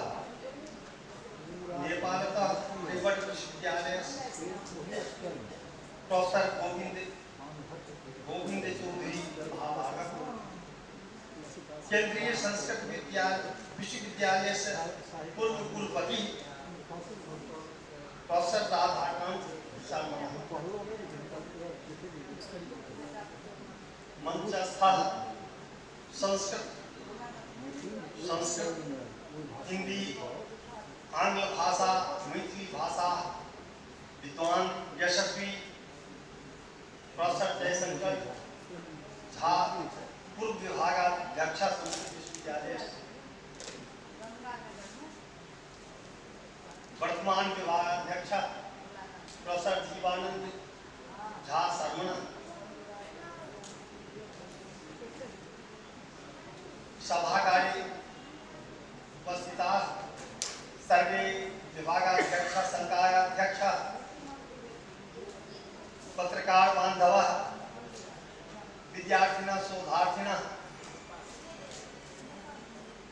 अहं संस्कृत भाषायां वक्तुं शक्नुमः न तर्हि मैथिली भाषायां वक्तुम् इच्छामि। अब हम मैथिली में कहो क्या तो संस्कृत में कहो तो सब जोड़ते रहो।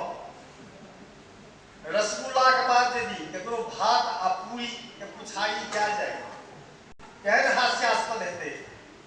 जखन जयशंकर बाबू बाइज देता तकर बाद जे ककरो बजबाक अवसर हुए ओ ओहने बात है। ई जे अंतरराष्ट्रीय सम्मेलन अछि एतऽ सब संस्कृतक विद्वान जुटल छथि, क्या तो संस्कृतक ई कार्यक्रम छै। क्योंकि हम एखन माननीय संकायाध्यक्ष छी, हम तो सुनै लए आयल छलहुँ, ओतऽ बैसल छलहुँ हैं, हमरो बच्चाके दिशा देलनि, ताहि दिस कहऽ पड़त। समय नहीं छै से बुझल है, हम 2 मिनट से बेसी बेसी समयो नहीं लगे। संस्कृतक जे महत्व छे हमरा से बेसी सबके बुझल है जे संस्कृत समस्त भारतीय आर्य भाषा के जननी कहबै छै। आर्य भाषा आर्यावर्तक भाषा छी। आर्यावर्त की भेल त आ समुद्रात वै पूर्वात आ समुद्रात पश्चिमात तयोरे भांतरन गिरजो आर्यावर्तम विदुर बुधा। एत संस्कृतक एहन विद्वान सब भेल छै जे ई त मिथिला से कश्मीर तक कहै छै।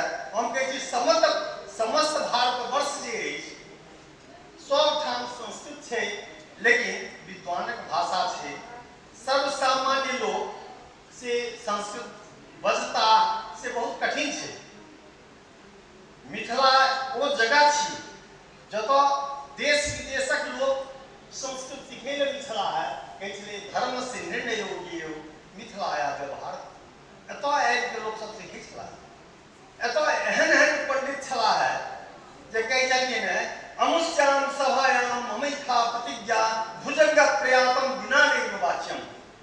एकेटा छंद में बाजो आ छंद में बाजो आ सोहो एके छंद में, जखन कि छंद में बाजो छंद बननाइए कठिन छै। कहिए पद्यम चतुष्पदी तच्च वृत्तम जाति ऋति दुधा वृत्त मक्षर संख्यातम जाति मात्रा कृता भवे। भुजंग प्रयात में सबके बुझल है जे 12टा वर्ण होइ छै। भुजंग प्रयातम चतुर्भिर्यकारी। ओहि में जे केओ भाषण करता कि कते कठिन बात हेतै। एतऽ तो ओहन विद्वान सब रहल छथि। संस्कृतक विद्वान कविशेखर बद्रीनाथ झा कहल गेलै मैथिली में महाकाव्य लिखे है। पहिल महाकाव्य छै एकावली पढ़ले। वो लिखल कि जो जाइन भावक साम्य सूझ संस्कृत काव्यक प्रतिबिंब बूझ तो करस सुधी जन समाधान भाषा सौंदर्यक गति न आन। बिना संस्कृत से भाषा में सौंदर्य आइए न सके। ई सह भूमि छी जतऽ जे कोनो भाषा छै संस्कृतक प्रभाव छै हे। बिना संस्कृतक कोनो उपाय नहि छै। संस्कृतक माने ओकर एहन बंधन छै जे अमरकोश केओ पढ़ि लेता तो हुनका शब्दकोश नहीं उल्टावा पड़ता है। हमहूँ सब बच्चा में पढ़ने छलहुँ हैं तो आब लोग तो कहिए जे हमरा एगोटे पूछलनि कोनो पैघ परीक्षा के पास हम गेल छलहुँ तो पूछलनि जे संबर माने सएह होइ छै। हम कह संबर माने सएह नहीं होइ छै। संबर तो जलक नाम छियै। हुनका हम सुना देलियनि जे आप स्त्री भूमि बरबारी सलिलम कमलम जलम पयहकी लालम अमृतम जीवनम भुवनम वरम कवंद मुद्गा पाधा पुष्कर सर्वतोमुखम अम्भोर्णस तोय पानी नीर श्रीराम संवरम। संवर तो जलक नाम छै। तहिना केओ साहित्य में पढ़ै छला त कामदेवक दू चारिटा नाम सुना देलनि। मदन मनमथ मार प्रद्युम्न जे एतेक रास नाम छै। हम कहलियै एतबा नाम नहि छै। हमरा से सुनू कते नाम छै। मदनो मनमथो मार प्रद्युम्नो मीनकेतन कंदर्प दर्पको नंगा काम वंश सरास्पर संबराई मनुष्य उसमें कुरनन्यजा पुष्प धनुआरति पतिर मकर ध्वज आप। कहले हम श्लोक नहीं बुझे छी। हम कहते हैं सुन लिया मदन मनमथ मार प्रद्युम्न मीनकेतन कंदर्प दर्पक अनंग काम वंश सर संबराई मनुष्य उसमें कुरनन्य पुष्प धनुआरति पति मकर ध्वज आप भू। ऐसे बेसी को बुझल है हमरा बुझो तो संस्कृत से क्षेत्र में शब्दकोश उनका पढ़त नहीं किछ ने। एतऽ तो विद्वान लोग साहस सब सुनू। हमरा पहिने के समय कम छै। हम बेसी बात की कहब। हमरा से बेसी सब बुझल है। हम एतबा कहि के अपन धन्यवाद। वस्तुतः वैदिक वाङ्मय उपनिषद छै। ओहिमे कहै छै अन्नमशितम त्रेधा विधीयते। भोजन जो लोग करेगा ना, हिंदी में बोल रहे हैं क्योंकि हमारे भोजन जो लोग करते हैं वो 3 भागों में विभक्त हो जाता है। उसका स्थूल भाग पुरुष बन जाता है और मध्यम जन मध्यमम तन मांसः जो रिष्ठ तन मन उसका जो अणुभाग होता है वो मन बन जाता है। मैं उस उपनिषद की बातों में ही जाऊंगा। अभी अभी आपने हमारे मानवीय संख्या के प्रमुख भाषण का व्याख्यान सुना। यह मूलतः सिखाई इन्होंने मैथिली के, इसलिए जाते जाते मैथिली में चले गए। इसका ये मतलब नहीं कि इनका संस्कृत कमजोर है, इनके संबोधन से ही पता चलता है और इनके अमरकोश की वाणियों से पता चलता है ये संस्कृत में कहीं संस्कृत शिक्षकों से शायद आगे। मैं इन्हें प्रणाम करता हूँ और इसके बाद मैं पूर्व कुलपति केंद्रीय राष्ट्रीय संस्कृत विद्यापीठ तिरुपति के प्रोफेसर राधाकांत ठाकुर जी से अनुग्रह करूंगा, क्योंकि ये कितने भाषा के विद्वान हैं और शायद इनके व्याख्यान शैली में साक्षात सरस्वती विराजती है, शायद ये अद्वितीय हैं। लेकिन आप अपनी सरस्वती की धारा को जरा सीमित करेंगे ऐसा मेरा आग्रह है, लेकिन ऐसा ही न सीमित करेंगे हम लोग बिल्कुल प्यासे रह सकते।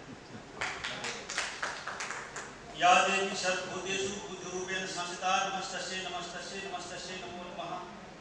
मंचे विराजमानाः विद्वांसः अग्रे विराजमानाः विद्वांसः शमेशां कृते मम प्रणमांजलिः वर्तते। I have been given very less time, so I have to speak very less, and there is good saying in Sanskrit, "Shlokarthen pravakshami yuktam shastra kotihi." So we can speak, my dear friends. Sanskrit is a very inspiring language. If you are getting a scholarship and command on Sanskrit, your life is fruitful. So, and Mahajalo Jain Gata Shapantha, the scholar of this place, Dr. Satyanarayana, others have shown the path, what you should do. So, he has translated Sanskrit text and brought the importance of this place. Mithila is synonyms of intelligence. And this university, Mithila University, when we uttered Mithila University, we feel proud and we feel this university is greater and better than Cambridge and Oxford University. You should be very proud. When we always our parents were dreaming to admit us in this university. So when I was sitting on the chair of Vice Chancellor and I got proposal to have this conference in this university, and immediately I agreed to give support. And so I congratulate the head of the department. I am reminded of the year of 80 when Paramanand Shastri was heading of this department. I am aware of the scholarship of the professor of this university. This university, you see, this is the Mithila University, and Mithila University has given the English professor to all the IITs and all the great universities. Yeah, although this is Mithila University, but we cannot imagine the scholarship of the scholars of this university. When Ramji Thakur got Sahitya Academy Award, I was getting congratulations in songs because I am also R.K. Thakur and Ramji Thakur. People were confused. I don't know, Ramji Thakur is Bhattacharya and I am Arandhya. And so that Ramji Thakur of this university is not this university. He is second to none in the scholarship in the field of Sanskrit. So this university has great scholars in the field of every subject, in every language. What I want to tell, the scholars of this department, Sanskrit department, were having very good command on Sanskrit and English. I have witnessed, I am reminded of the days of 80 and 90, when the great scholars were heading the department and the student was just like Jayashankarji and others. So my dear friends, I don't want to take much time, but I want to take, we should be very proud, this land is very fertile. So why this, you see, I am telling in my English poem, try to be virtuous, don't do buffoonery, rise after every thought, is our history. If once you are rising, if now you are falling, again you will rise. So you see, we cannot be a scholar like Pakshadhar Mishra. लेकिन पक्षधर भी हमारे जैसे scholar नहीं हो सकता, ठीक है? हम उदयनाचार्य की तरह नहीं हो सकते हैं, उदयनाचार्य भी हमारे तरह नहीं हो सकते। तो आज की तरह जिस तरह के विद्वान की जरूरत, उस तरह के हम विद्वान हैं। बहुत अच्छे स्कॉलरशिप में गोविंद चौधरी जी ने दिया है। जब वहां से आप देखिए रघुनाथ श्रवण came to this Mithila to earn the knowledge, and this Darbhanga नहीं, this is Dwarbar. Many students came from Bengal to study here. Always Darbhanga is packed with scholars. Still today we find modern scholars and Sanskrit scholars, and lot of scholars are in Darbhanga. Darbhanga is still today packed with scholars. This is the place Darbhanga is leading in the field of scholars.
नहीं देंगे। हम जो यहाँ के विभागाध्यक्ष है उनको धन्यवाद देते हैं और विश्वविद्यालय के जो पदाधिकारी प्रो वीसी जो आए हैं मैडम जी, उनको हम बहुत धन्यवाद देंगे। अभी तो मल्टी डिसिप्लिनरी का टाइम है, साइंस की जरूरत है संस्कृत में, और संस्कृत के जो ज्ञान है वो साइंस में जरूरत है। अभी ऐसे कोर्स डिजाइन करना चाहिए मैडम, और मैं इन वचनों से सभी को धन्यवाद देकर विराम देता हूँ।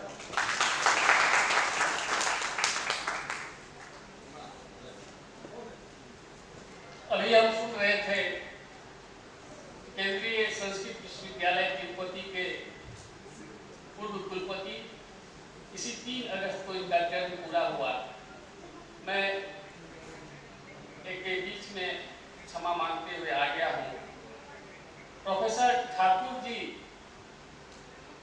पहले ऐसे व्यक्तित्व हैं जब आज से ठीक 29-30 दिन पहले हमारे विभाग और दरभंगा स्थित विभिन्न महाविद्यालयों के संस्कृत के प्राध्यापकों के समक्ष जब एक अंतर्राष्ट्रीय सम्मेलन की योजना का विचार हमने अपने गुणवान प्राध्यापकों के बीच रखा, तो एक बात उभर कर आई कि 2018-19 के बाद तो यूजीसी इस तरह के आयोजन के लिए एक पैसा भी नहीं देती है।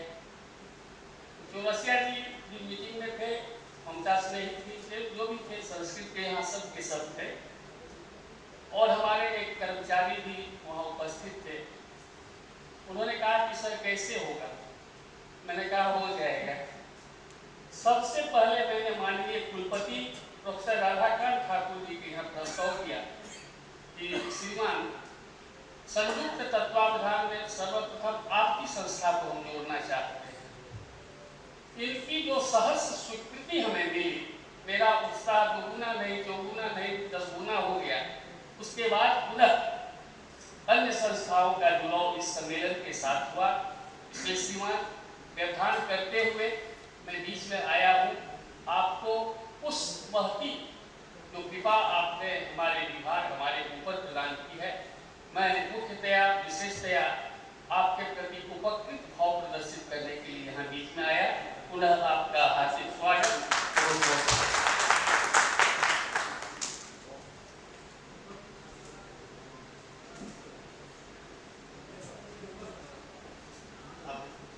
मैं कुछ समय के लिए सिमरिया धाम से पधारे घनश्याम से करता हूँ। आप संक्षिप्त निरात्मन जी महाराज के आप प्रतिनिधि हैं, आप अपने आशीर्वचन से हमें ठीक है, उनकी प्रतिनिधि के रूप में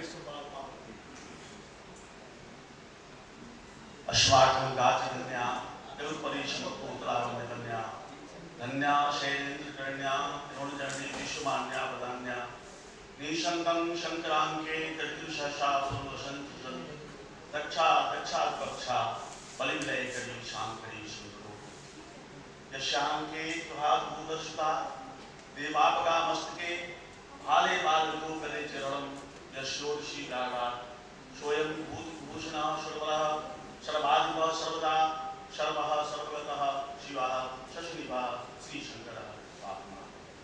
अंतर्राष्ट्रीय सम्मेलन के पावन अवसर पर मंचस्थ आज के इस कार्यक्रम के इस सत्र के अध्यक्ष पद पर आसीन विश्वविद्यालय के प्रतिकुलपति महोदया प्रोफेसर डॉली सिन्हा जी, प्रोफेसर गोविंद जो मुख्य अतिथि के रूप में विराजमान प्रोफेसर गोविंद चौधरी जी, जो उद्भट विद्वान और नेपाल और भारत दोनों के प्रतिनिधित्व करने में सर्व भारती के बड़े ही प्रवीण और हम सबों के एक आदर्श पुरुष प्रोफेसर राधाकांत ठाकुर, मुख्य वक्ता जिनकी आज वाग्धारा को आप सुने, और मैं तो स्तब्ध था कि संस्कृत में सम्मेलन हो रहा है कि अंग्रेजी का सम्मेलन है, और मैं इससे खुश भी था कि मेरी संस्कृत को वर्तमान परिप्रेक्ष्य में प्रसारित और प्रचारित करने की प्रवृत्ति अगर हम समूह में आवे तो यह रूप और यह विधा अपनाना आवश्यक होगा। नहीं तो भैया संस्कृत जिसे हम कहते हैं, हम अभी विषय पूर्वक कुलसचिव महोदय जो कह गए कि भौगोलिक भाषा या वर्तमान की भाषा या अतीत की भाषा, ये सारी बातें हम सब सुनते हैं और अपने समाज में देखते हैं क्या संस्कृत की क्या दशा और दिशा हो रही है। हम मंच पर बैठ करके बहुत सारी बातें कर रहे हैं, संस्कृत के बड़े बड़े विशारदों की चर्चा कर रहे हैं, लेकिन वास्तविकता क्या है? अगर सामाजिक परिप्रेक्ष्य में विषय उतारने के लिए, जन जीवन में उतारने के लिए चाहें तो संस्कृति की कौन सी मौलिकता आज हमारे समाज में बची हुई है, इसको रेखांकित करना इन सामाजिकों के लिए अपेक्षित हो गया है। सामान्य परिप्रेक्ष्य में मैं विषय वस्तु की थोड़ी भूमिका पर आते हुए यह आग्रह करना चाहूंगा कि जिस मिथिला और कश्मीर दोनों की तुलनात्मक प्रवृत्ति को इन्होंने ज्ञान विज्ञान के क्षेत्र में रखा, मिथिला सहज नहीं है। जिस प्रकार वेद के सूत्रों को समझने में न केवल आधुनिक विद्या अपितु प्राक्तन संस्कृत संस्कार से मंडित तमाम ऐसे विद्वान जो सुर भारती के सेवक थे, उन्होंने मिथिला को धर्मस्य निर्णयोग्य मिथिला व्यवहार था। मिथिला वस्तुतः प्रवृत्ति और प्रकृति से पारंपरिक परिवेश में संस्कृत को अपने आत्मधर्म में समा करके रखा है। यह शास्त्रीय विधा को समाज में प्रचारित और प्रसारित करने के लिए मात्र एक संस्कृत को नहीं रखा। हमारे जनक के वंश से प्रारंभ होकर और कवि विद्यापति तक जब हम चाहते हैं तो वहां तक ये एक बहुत बृहद परंपरा है। त्रेता काल के आज से प्राक्तन संस्कार से मंडित है और वहीं हम कश्मीर को देखते हैं तो उसके ऐतिहासिक पृष्ठभूमि में मात्र हमें कलहन के राज तरंगिणी के जो तमाम महाकाव्य हैं वही इतिहास का मुख्य आधार बनता है। लेकिन कैयक, मैयक, लोडक, भक्त, उद्भट, वामन, ये सारे जो हमारे लाक्षणिक हुए हैं, आदर्श दर्शन ग्रंथ के जो महाविद्वान हुए हैं, उन विद्वानों में अगर विज्ञान के प्रति अवचेतना होती, वे विज्ञान वर्तमान के धरातल पर बैठकर अगर संस्कृत की समीक्षा करते तो मिथिला की समानता में वो आ सकते थे। मिथिला संस्कृत के वैदिक व्याकरण हो या वैदिक गणित हो या वैदिक कोई परंपरा हो, उन परंपराओं का एक प्रयोगशाला है या पाठशाला नहीं, मिथिला संस्कृत ऋचाओं का प्रयोगशाला है। और इसका मुख्य उदाहरण होता कि आप संस्कृत की जीवनी अगर देखना चाहते हैं तो मिथिला के घर घर में हम देख सकते हैं। मैं सर्वमंगला अध्यात्म योग विद्यापीठ आदि कुंभस्थली सिमर धाम मिथिलांचल बेगूसराय बिहार से यहाँ पर उपस्थित हुआ हूँ। सिमरिया धाम वहां एक वैदिक विज्ञान अनुसंधान संस्थान है। हमारे पूज्य गुरुदेव महात्मा जी, उन्होंने ऋग्वेद के 10वें मंडल को देखा और कहा कि कहीं भी अगर अंकित नहीं है कि वह समुद्र मंथन की स्थली को हुआ, कोई स्थली का ऐसा पुराण में वर्णन नहीं है। और जब ऋग्वेद के 10वां मंडल को देखा तो अन्वेषण करके हमारे मिथिला के मनीषियों के बीच परोसा और कहा इसको निश्चित भौगोलिक परिप्रेक्ष्य में, ऐतिहासिक परिप्रेक्ष्य में, धरातल को परिप्रेक्ष्य कीजिए और क्या यह आदि कुंभस्थली मिथिला धाम ही है क्या?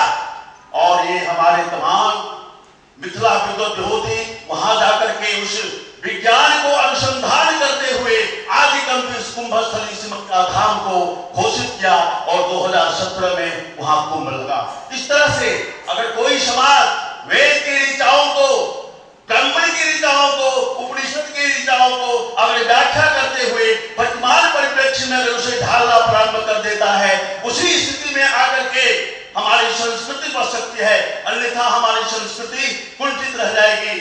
आज मैं एक छोटी सी बात करके अपनी वाणी को विराम देना चाहूंगा। महाराज, सिनेमा और चलचित्र हमारे सारे लोग देखते हैं, मैं भी देखता हूं, सब देखते हैं। आप देखें 70 के दशक के बाद चलचित्रों में टीकाधारी, कंठीधारी कोई पुरुष आता है या तो वीर के वेश में आता है या वह जोकर बन के पेश किया जाता है उसको। आप देखें प्रेमदानेश्वरी, यदि आप हमें आदेश करें तो प्रेम का हम श्री गणेश करें, क्या इसमें बुरी बातें आती है? लेकिन वह एक प्रेमिका के साथ आता है और उसको वास्तविक पटल पर नहीं देखा जाता। उसी तरह से रामकथी गंगा मैल में देख सकते हैं आप, एक संत से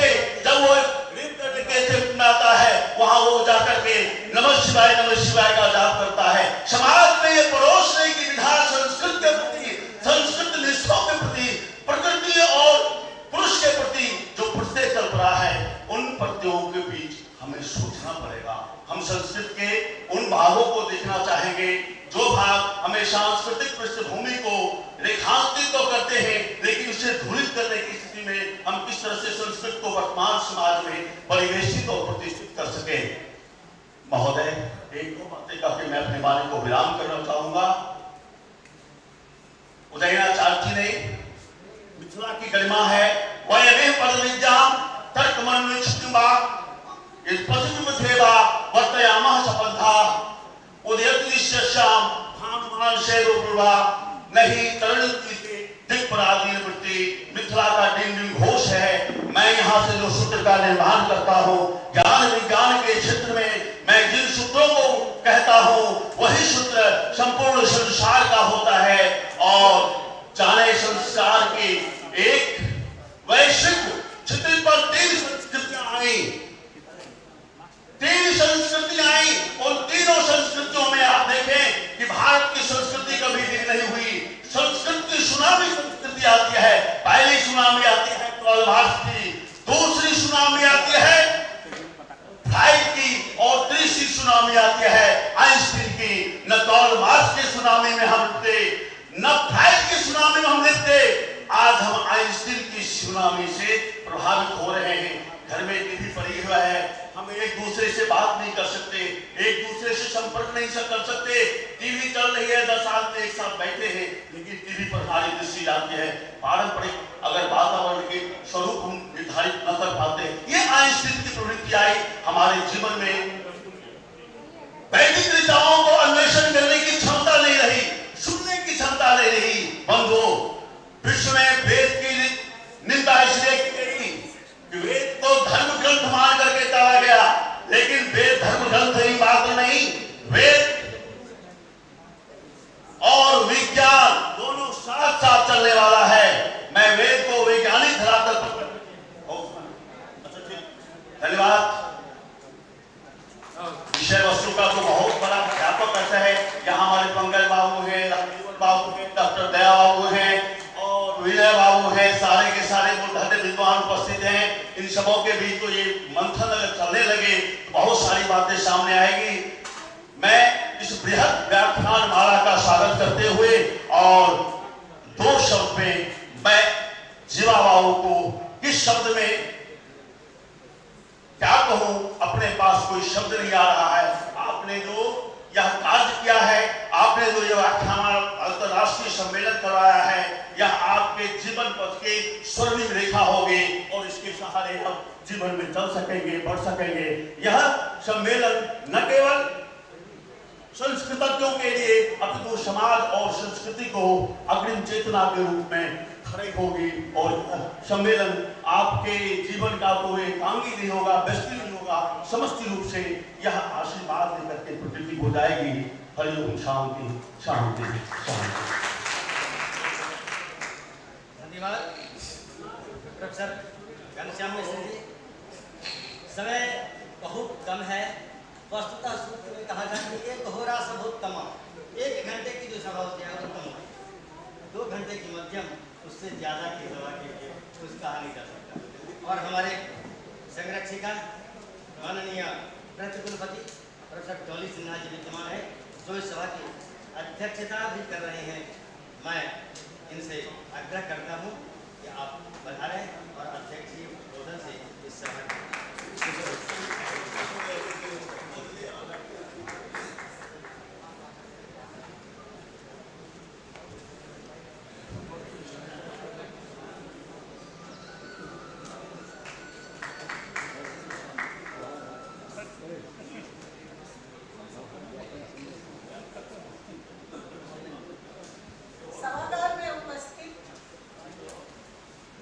सभी को मेरा नमस्कार। सम्मानित मंच पर विराजमान विद्वान व्यक्तित्व और हमारे सामने दर्शक दीर्घा में बैठे हुए विद्वान शिक्षकगण, अतिथिगण और मेरे प्यारे विद्यार्थी, मंच पे उपस्थित हैं आज के कार्यक्रम के मुख्य वक्ता आदरणीय प्रोफेसर राधाकांत ठाकुर जी, जो पूर्व कुलपति संस्कृत केंद्रीय संस्कृत विश्वविद्यालय तिरुपति से हैं। उपस्थित हैं प्रोफेसर गोविंद चौधरी जी, जो नेपाल से आए हुए हैं। मानविकी संकाय के संकायाध्यक्ष प्रोफेसर रमन झा जी, संस्कृत विभाग के विभागाध्यक्ष प्रोफेसर जीवानंद झा जी, और विद्वान पूर्व professor doctor Jaishankar Jha ji, doctor Virendra Kumar Chaudhary जी, प्रोफेसर वैद्यनाथ मिश्रा जी, जो जयप्रकाश विश्वविद्यालय छपरा से हैं, श्री घनश्याम झा जी, डॉक्टर घनश्याम नाको जी,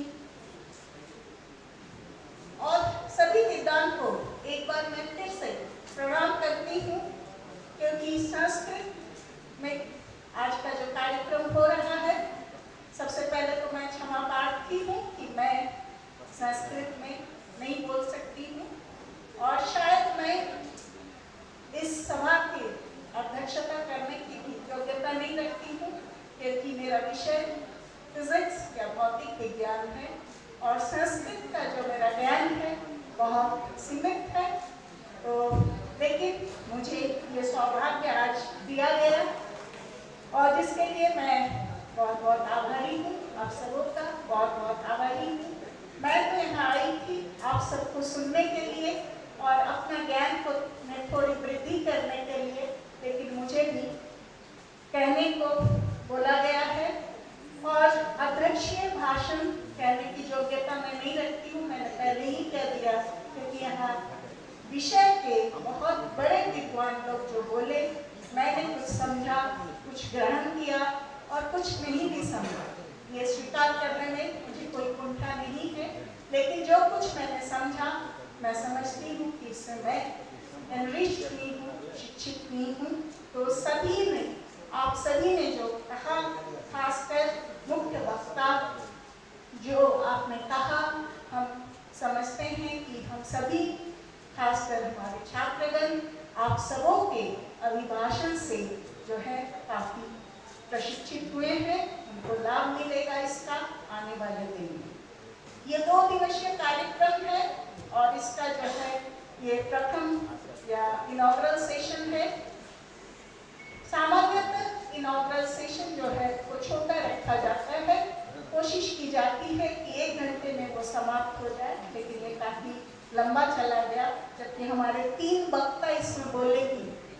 मैं समझती हूँ कि संस्कृत जो है ये बहुत वैज्ञानिक भाषा है और इसमें एक वाक्य में बहुत कुछ कहने की क्षमता है, और संस्कृत में टाइम मैनेजमेंट हम बहुत अच्छी तरह कर सकते हैं। तो मैं आशा करूँगी कि ये जो समय हम लोगों ने ज़्यादा ले लिया, इसका आप आगे चल के इसको मैनेज कर लेंगे, और बच्चों को जितना मिलना चाहिए उसमें कोई कटौती नहीं होगी।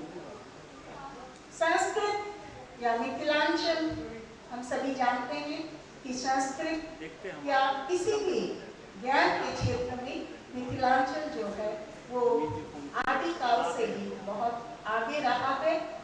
ये हमारा दुर्भाग्य है कि 19वीं सदी तक यहाँ ज्ञान का जो धारा प्रवाहित हो रही थी, अचानक कहीं न कहीं उसमें कुछ रुकावट आई, कुछ कटौती आई, और उसको हमें पूरा करना है। इसीलिए हमारी गति को बहुत तेज रखना होगा, और उसके साथ साथ हम जो कुछ चर्चाएं कर रहे हैं वो सामान्य जनता बोध गम्य भी होना चाहिए। संस्कृत को अगर हम बंद कमरे के अंदर चर्चा करें तो आज नहीं कल ये साधारण से हम कट जाएंगे, जन साधारण से हम कट जाएंगे। तो मेरा हमेशा ये कहना रहता है कि हमारे प्राचीन काल का जो ज्ञान विज्ञान इस भाषा में है, इस को हम साधारण के बोध गम्य करने की भाषा में हम इसका विकास करें। मैं हमेशा कहती रहती हूँ, जब भी इस विभाग में आती हूँ, मुझे खासकर बहुत दुख होता है कि मैं जो विद्याएं हैं इसमें संस्कृत भाषा में लिखी हुई है, वो चाहे वैदिक संस्कृत में हो या क्लासिकल संस्कृत में हो या अनौपचारिक संस्कृत में हो, पूरा मैं समझ नहीं सकती हूँ। तो मैं चाहती हूँ कि हमारे सामने जो युवा वर्ग बैठे हुए हैं, ये भी जब आयु प्राप्त होंगे तो इनमें इस तरह की दुख की भावना नहीं हो, क्योंकि संस्कृत हमारे देश की भाषा है, भारतवर्ष की भाषा है।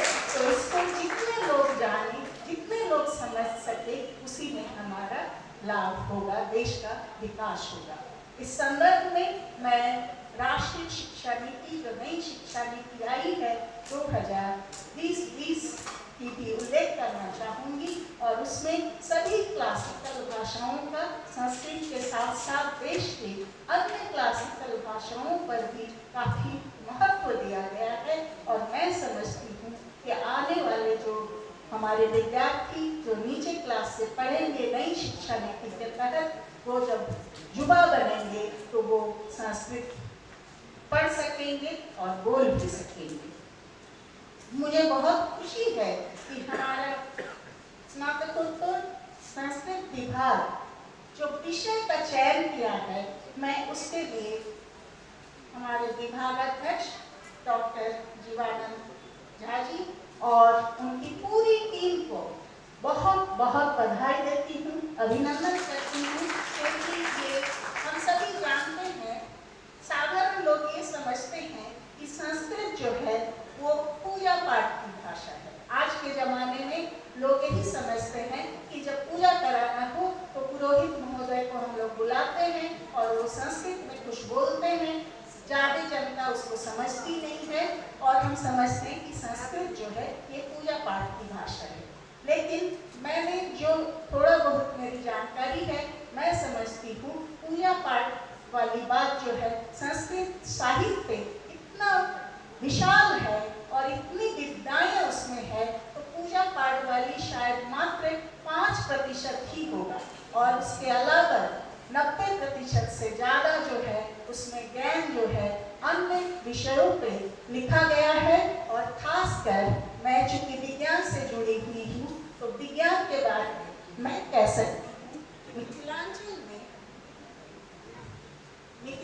में संस्कृत जो है, संस्कृत में विज्ञान की चर्चा हुआ करती थी। और कश्मीर का तो मुझे नहीं मालूम है, लेकिन यहाँ जो है सिर्फ पूजा पाठ के लिए नहीं, योग, न्याय, मीमांसा, वेदांत और एस्ट्रोलॉजी, एस्ट्रोनॉमी जो है, ज्योतिष शास्त्र जिसको हम लोग बोलते हैं, उसमें संस्कृत में ही चर्चाएं होती थी। और मेरा जो सीमित ज्ञान है, उससे 2 बातें मैं खासकर विद्यार्थियों से शेयर करना चाहूँगी कि हम लोग आज के ज़माने में डेसिमल सिस्टम में चलते हैं। आप सभी जानते हैं कि जब हम गणित करते हैं तो डेसिमल सिस्टम में हम काम करते हैं, और ये डेसिमल सिस्टम जो है ये विश्व को भारत का देन है। जो 10 के गुना में हम करते हैं, जैसे 1000 हम बोलते हैं, 1 के पीठ में 3 शून्य होता है, और 100,000 जब होता है तो वो लाख हो जाता है, और 100 लाख जब होता है तो वो करोड़ हो जाता है। और इस तरह का जो 10 के मल्टीपल में जिसको हम लोग डेसिमल सिस्टम बोलते हैं, इसका भी विकास मिथिलांचल में ही हुआ और इसको संस्कृत में ही लिखा गया। तो डेसिमल सिस्टम आज पूरे विश्व में चलता है, तो ये पूरे विश्व को मिथिलांचल का या भारत का देन है। दूसरी बात जो आप अभी बहुत इम्पोर्टेंट है, आजकल हम लोग संचार के युग में हैं, तो कोई भी विद्या तो है उसको हम जल्द से जल्द पूरे विश्व के साथ बांट लेते हैं। तो हमारी संचार व्यवस्था जो है बहुत मजबूत है। पूर्व में इस तरह की व्यवस्थाएं नहीं थी। और एक और टिप्पणी तो नहीं करेंगे, लेकिन एक बात थी कि जिस समय सिर्फ श्रुति में जो ज्ञान होता था लिखने तक की जो है वो परमिशन नहीं होती थी। और यही कारण था जो मिथिलांचल के ही एक विद्वान जिन्होंने कुछ लिख लिया था और उस पे जो है उन पे कुछ टिप्पणी हुई थी, तो वो मिथिलांचल छोड़ के बगल के पड़ोसी राज्य बंगाल में चले गए थे और नदिया में जाके एक नव्य नए नीति जो है उसके स्कूल की स्थापना की। तो बाद में चल के जब प्रिंटिंग प्रेस आया और आज जो हम डिजिटल युग में रहते हैं, जहाँ कोई भी संवाद तुरंत हम लोग शेयर करते हैं, तो फिर मैं घूम फिर के वही बात पे आऊँगी कि हमारी संस्कृत भाषा में जितने नॉलेज है उसको हम पूरे विश्व के साथ शेयर करें, उसके उनको समझने योग्य बनाएं। फिजिक्स मेरा विषय है और जिसमें दो बातें बहुत इम्पोर्टेंट होता है।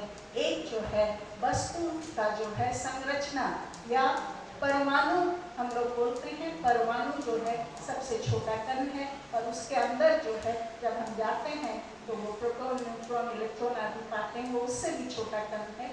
और इसकी जो बुनियाद है वो भी हमें संस्कृत से ही मिला था। मुनि कनाद ने सबसे पहले अणु की बात की थी और उस समय अणु को सबसे छोटा कण माना जाता था जिसमें किसी पदार्थ का सारा गुण है। और बाद में चल के विदेश के जो यूरोपियन वैज्ञानिक थे उन्होंने जब संस्कृत सीखा, आप सभी मैक्स मुलर साहब का नाम जानते होंगे जिन्होंने ऋग्वेद का जर्मन भाषा में पहले उसका अनुवाद किया और उस जर्मन भाषा से अन्य भाषाविदों ने उसका अंग्रेजी में भी ट्रांसलेट किया और उससे पूरे विश्व में जो है हमारे भारतीय विद्या को लोगों को मिला, ये जानकारी मिली। तो मुनि कनाद जी का जो मॉलिकुलर कॉन्सेप्ट था या अणु का कॉन्सेप्ट था उसको आगे चल के जो है परमाणु और अन्य एलिमेंट्री पार्टिकल हम लोग बोलते हैं, प्रारंभिक पार्टिकल बोलते हैं, वो विद्या जो है जो आजकल हम नाभिकीय साइंस या विद्या बोलते हैं, जिससे आप सभी जानते हैं कि न्यूक्लियर एनर्जी बनता है, तो उसका भी वो विद्या का जो है जो संभावना कॉन्सेप्ट जो है वो भारत से ही चली थी और वो संस्कृत में ही चली थी। और एक तीसरा जो है अभी हम सभी प्रकाश देखते हैं और जो क्वांटम मैकेनिक्स है, आजकल जितने भी मशीन है वो करीब करीब क्वांटम मैकेनिक्स पर आधारित है और उस क्वांटम मैकेनिक्स में वेव पार्टिकल ड्युअलिटी की बात किया जाता है। प्रकाश को हम तरंग के रूप में देखते हैं और इसको पार्टिकल के रूप में भी इसका हो सकता है कि एक ही जो है वस्तु, एक ही चीज जो है वो चाहे तो तरंग के रूप में रह सकता है या कण के रूप में रह सकता है। और ये कॉन्सेप्ट भी हमारे संस्कृत से ही आया, हमारे विद्या से ही, जिसको आदित्यवाद हम लोग कहते हैं। एक ही चीज का दो रूप हो सकता है लेकिन वो है एक ही चीज, ओनली वन थिंग। तो प्रकाश को आप कण के रूप में देख नहीं सकते हैं, अभी हम तरंग के रूप में देख सकते हैं, लेकिन लेबोरेटरी में जब हम लोग प्रयोग करते हैं तो उसको कण के रूप में भी प्राप्त कर सकते हैं। तो विज्ञान के क्षेत्र में भी बहुत ज़्यादा सुश्रुत का नाम आप लोग सुने हैं, जिनका प्लास्टिक सर्जरी में बहुत अवदान है। और आज भी मेडिकल साइंस के बुक में पहला चैप्टर जो इंट्रोडक्शन लिखा जाता है उसमें महान वैज्ञानिक सुश्रुत का नाम रहता है। तो विज्ञान और विज्ञान के क्षेत्र में संस्कृत भाषा में बहुत विद्याएं संरक्षित है। जरूरत है इन सभी विद्याओं को हम लोग साधारण के बोध योग्य बनाएं। और मुझे लगता है इस तरह का संगोष्ठी जो हो रहा है और खासकर इसमें जो कोलैबोरेशन मिला है ये भी बहुत मायने रखता है, क्योंकि अच्छा काम एक आदमी नहीं कर सकता है। आज का युग जो है कोलैबोरेटिव रिसर्च का, इंटरडिसिप्लिनरी रिसर्च का युग है। और हमारे स्नातकोत्तर संस्कृत विभाग के साथ जो जुड़े हैं, कामेश्वर सिंह दरभंगा संस्कृत विश्वविद्यालय, संस्कृत विभाग आरके कॉलेज मधुबनी, स्नातकोत्तर संस्कृत विभाग जयप्रकाश विश्वविद्यालय छपरा, राष्ट्रीय संस्कृत विश्वविद्यालय तिरुपति, जिनके कुलपति महोदय हमारे साथ हैं आज,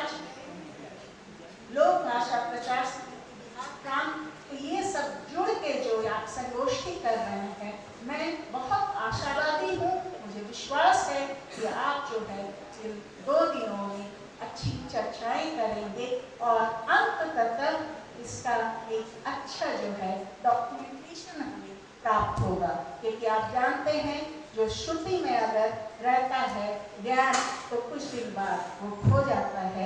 आज का युग जो है डॉक्यूमेंटेशन का युग है, इलेक्ट्रॉनिक माध्यम का भी युग है। तो हम आशा करते हैं कि इस 2 दिवसीय का संगोष्ठी से हमें बहुत लाभ होगा, खासकर हमें युवा विद्यार्थियों को बहुत बहुत लाभ पहुंचेगा। आपको एक बार फिर सभी का मैं बधाई करती हूँ, अभिनंदन करती हूँ और खासकर स्नातकोत्तर संस्कृत विभाग के सभी से जुड़े उसके अध्यक्ष महोदय, सभी शिक्षकगण, शोधार्थीगण, विद्यार्थीगण, आप सभी जो हैं बहुत बहुत अभिनंदन के पात्र हैं। धन्यवाद।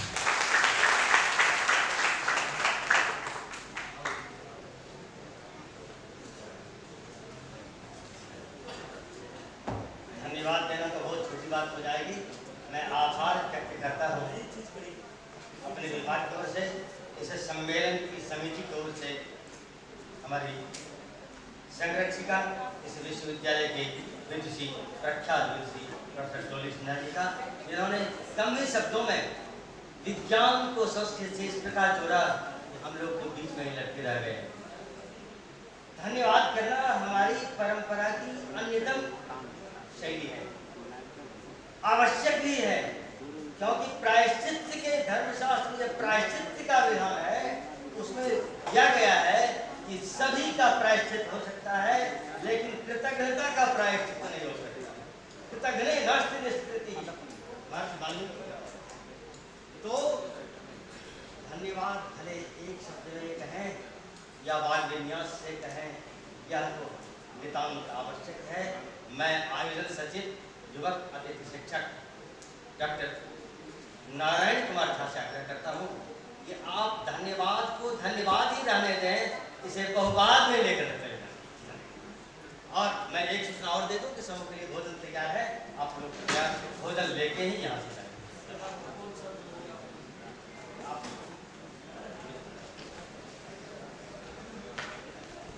स्नातकोत्तर संस्कृत विभाग ललित नारायण मिथिला विश्वविद्यालय के तत्वावधान में 2 दिवसीय अंतर्राष्ट्रीय सम्मेलन में आगत सभी अतिथियों प्रतिभागियों का आभार व्यक्त करता हूँ।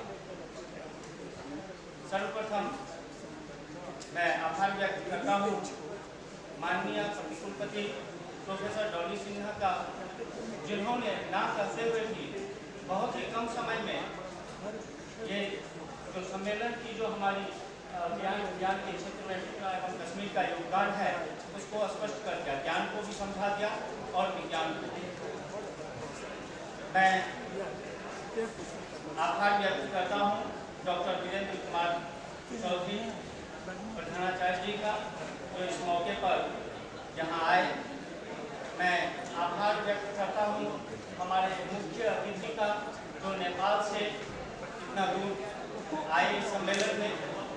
और खास करके इस विषय पर मुझे एक चीज़ याद आ जाती है, हमारे पूजनीय डॉक्टर जयशंकर झा और डॉक्टर शिवानंद झा के लिए चाणक्य ने एक ही बात कही थी, प्रलय और निर्माण ये दोनों ही शिक्षक की गोद में पलते हैं। तो मैं इनके लिए क्या कहूँ, आभार व्यक्त करता हूँ और ये दोनों ही इसके पात्र हैं। मैं आभार व्यक्त करता हूँ हमारे रजिस्ट्रार महाशय प्रोफेसर मुश्ताक अहमद का, और साथ ही मैं आभार व्यक्त करता हूँ मानविकी संकाय अध्यक्ष प्रोफेसर रमन झा का। अंत में आभार व्यक्त करना चाहूँगा सबसे जो महत्वपूर्ण भूमिका में रहते हैं, चौथे स्तंभ इस देश के मीडिया पार्टनर्स, प्रिंट मीडिया और इलेक्ट्रॉनिक मीडिया, उनका मैं हृदय से आभार व्यक्त करता हूँ। धन्यवाद। अध्यक्ष की अनुमति से उद्घाटन सत्र के समापन की घोषणा की जाती है कि तो पूरा हार्दिक आग्रह कि हम लोग भोजन बना हुआ है, भोजन का स्वाद जरूर लेंगे और पूरा अगले सत्र में सम्मान सत्र के साथ साथ सत्राध्यक्षों का सत्र होगा और उसके बाद पत्र वाचन सत्र होगा। संध्या 6 साढ़े 6 बजे से सांस्कृतिक कार्यक्रम इसी कक्ष में होगा। एक से एक उत्कृष्ट कोटि के कलाकार हमारे बीच उपस्थित हैं और दिल्ली से पधारे सेंट स्टीफेंस कॉलेज के संस्कृत विभागाध्यक्ष डॉक्टर पंकज मिश्र जी हैं, डॉक्टर वैद्यनाथ मिश्र जी हैं। एक छोटा सा आधे घंटे का कवि सम्मेलन भी होगा। बहुत बहुत धन्यवाद। आप लोग भोजन करके जाएं और पुनः 1 घंटा के बाद आगामी सत्र में इसी तरह उपस्थित होने की कृपा करें, कष्ट करें। बहुत